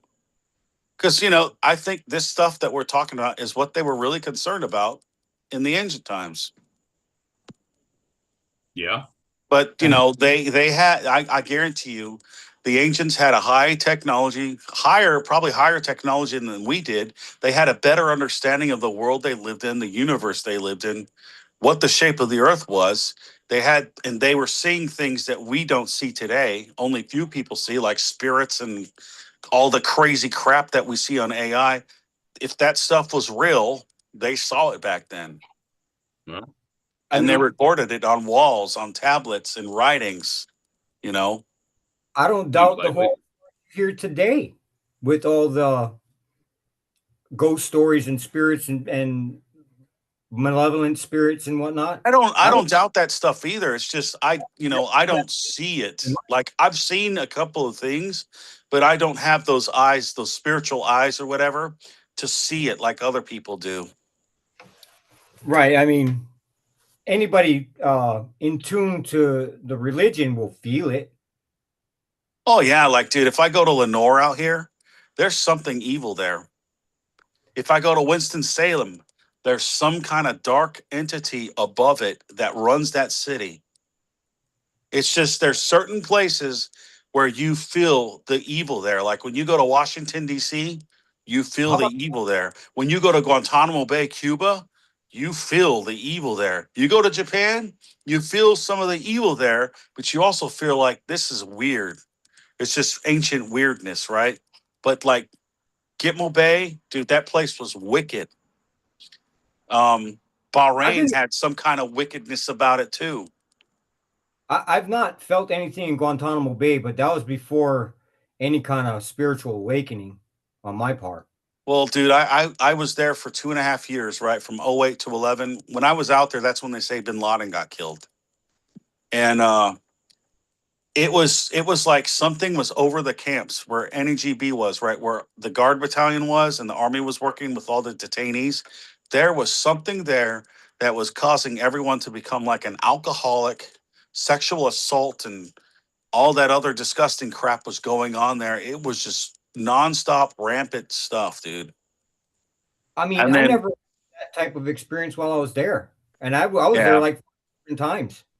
I just would go outside and I would just be like, man, it's beautiful, right? It's beautiful out there, but it doesn't matter how beautiful it is. You just feel like this darkness. And I feel the same. I feel that darkness sometimes in Lenore, and I felt it in Winston-Salem and Washington, D.C., most definitely. Oh, that's all kinds of satanic shit built, constructions built. Yeah, dude. Like, you find out like they killed kids and buried them in the building to create iniquity, like to create some kind of iniquity force. And it's just like sickos, dude. Sickos. Like all that stuff is built on dead people, and it's wicked. And it's like it keeps a handprint, or it keeps a footprint there because of that. You know what I mean? It's really weird. I don't know how to explain it. All I can say is that when I was out there, dude, every day was just miserable because the whole environment was everybody was at each other's throats in hate. I didn't quite see that in the Vatican, but I felt that evil you talk about. Yeah. The Vatican, they say there's some kind of fallen angel that's chained up in the Vatican underneath it. Still there, yeah. Some people But say that's where Abaddon is, but well, he's also the king of the bottomless pit. when I was there, you couldn't really, at that entry room, the entry hall, where it shows the head of the serpent in the I've seen it staircase in pictures. I've never been able to go out there, bro. room, and it doesn't look like that when you're in there. It's like not being able to see the trees before the forest. You know what I'm saying? But you can feel every fucking bit of it when you're in there. What about like that weird thing it showed the Pope, and it was like this weird evil looking satanic sculpture? That throne The made of resurrection something? I don't know what it's called. It looks wicked. he's got a throne made of nothing but antlers. You're not allowed to see it. They happen to some explorers that happened to go through the Vatican got permission to show it, but no one has ever seen it. But it's the Black Pope's chair. Man. Which is pagan. That's what the pagans did, antlers. Indeed, and the Catholic religion is a pagan religion. It is not Christianity. Yeah, it's not. Correct. It is all worship at best. I used to think that was the woman who rides the beast, and it might still be. But I don't know, dude. You got the Queen of Heaven there, and God said there is no queen. You know what I mean? So they gave Mary, they turned Mary into the Queen of Heaven, the mother of Christ, who was just a regular human being. They said she was a perpetual virgin, even though she had other sons. James and Jude were Jesus's brothers. That wrote in the New Testament too. They didn't believe in him until after he rose from the dead. But it's like they have these certain doctrines or practices that are just they're pagan. And then of course they were the ones that took all the pagan holidays and tried to Christianize them. Like right. Christmas. All right, fellas, I'm gonna have to jump off now. It's getting about that time of night for me. All right, brother. We'll holler at you later. Yeah. All right. See you next time. I'm gonna have to get off soon too, fellas. Yep. I'm about to get off too because I got to still cook supper and all that shit. So What are you Yeah, eating, bro? biscuits and gravy, What kind of gravy? sausage gravy. What, dock sausage? Yeah, duck sausage. Yeah. Damn, I need to get some of that duck sausage. I want to try it. Like I remember duck. It tasted pretty good. Well, duck I- is the perfect replacement for pork for making sausage and all that shit too. So It's really fatty for that reason. Yeah, pretty good for that. All right. Well, if you got to get up, bro, let's end it, bro, so Yeah. that you can So go will do what do. you got to do, bro. All right, brother. This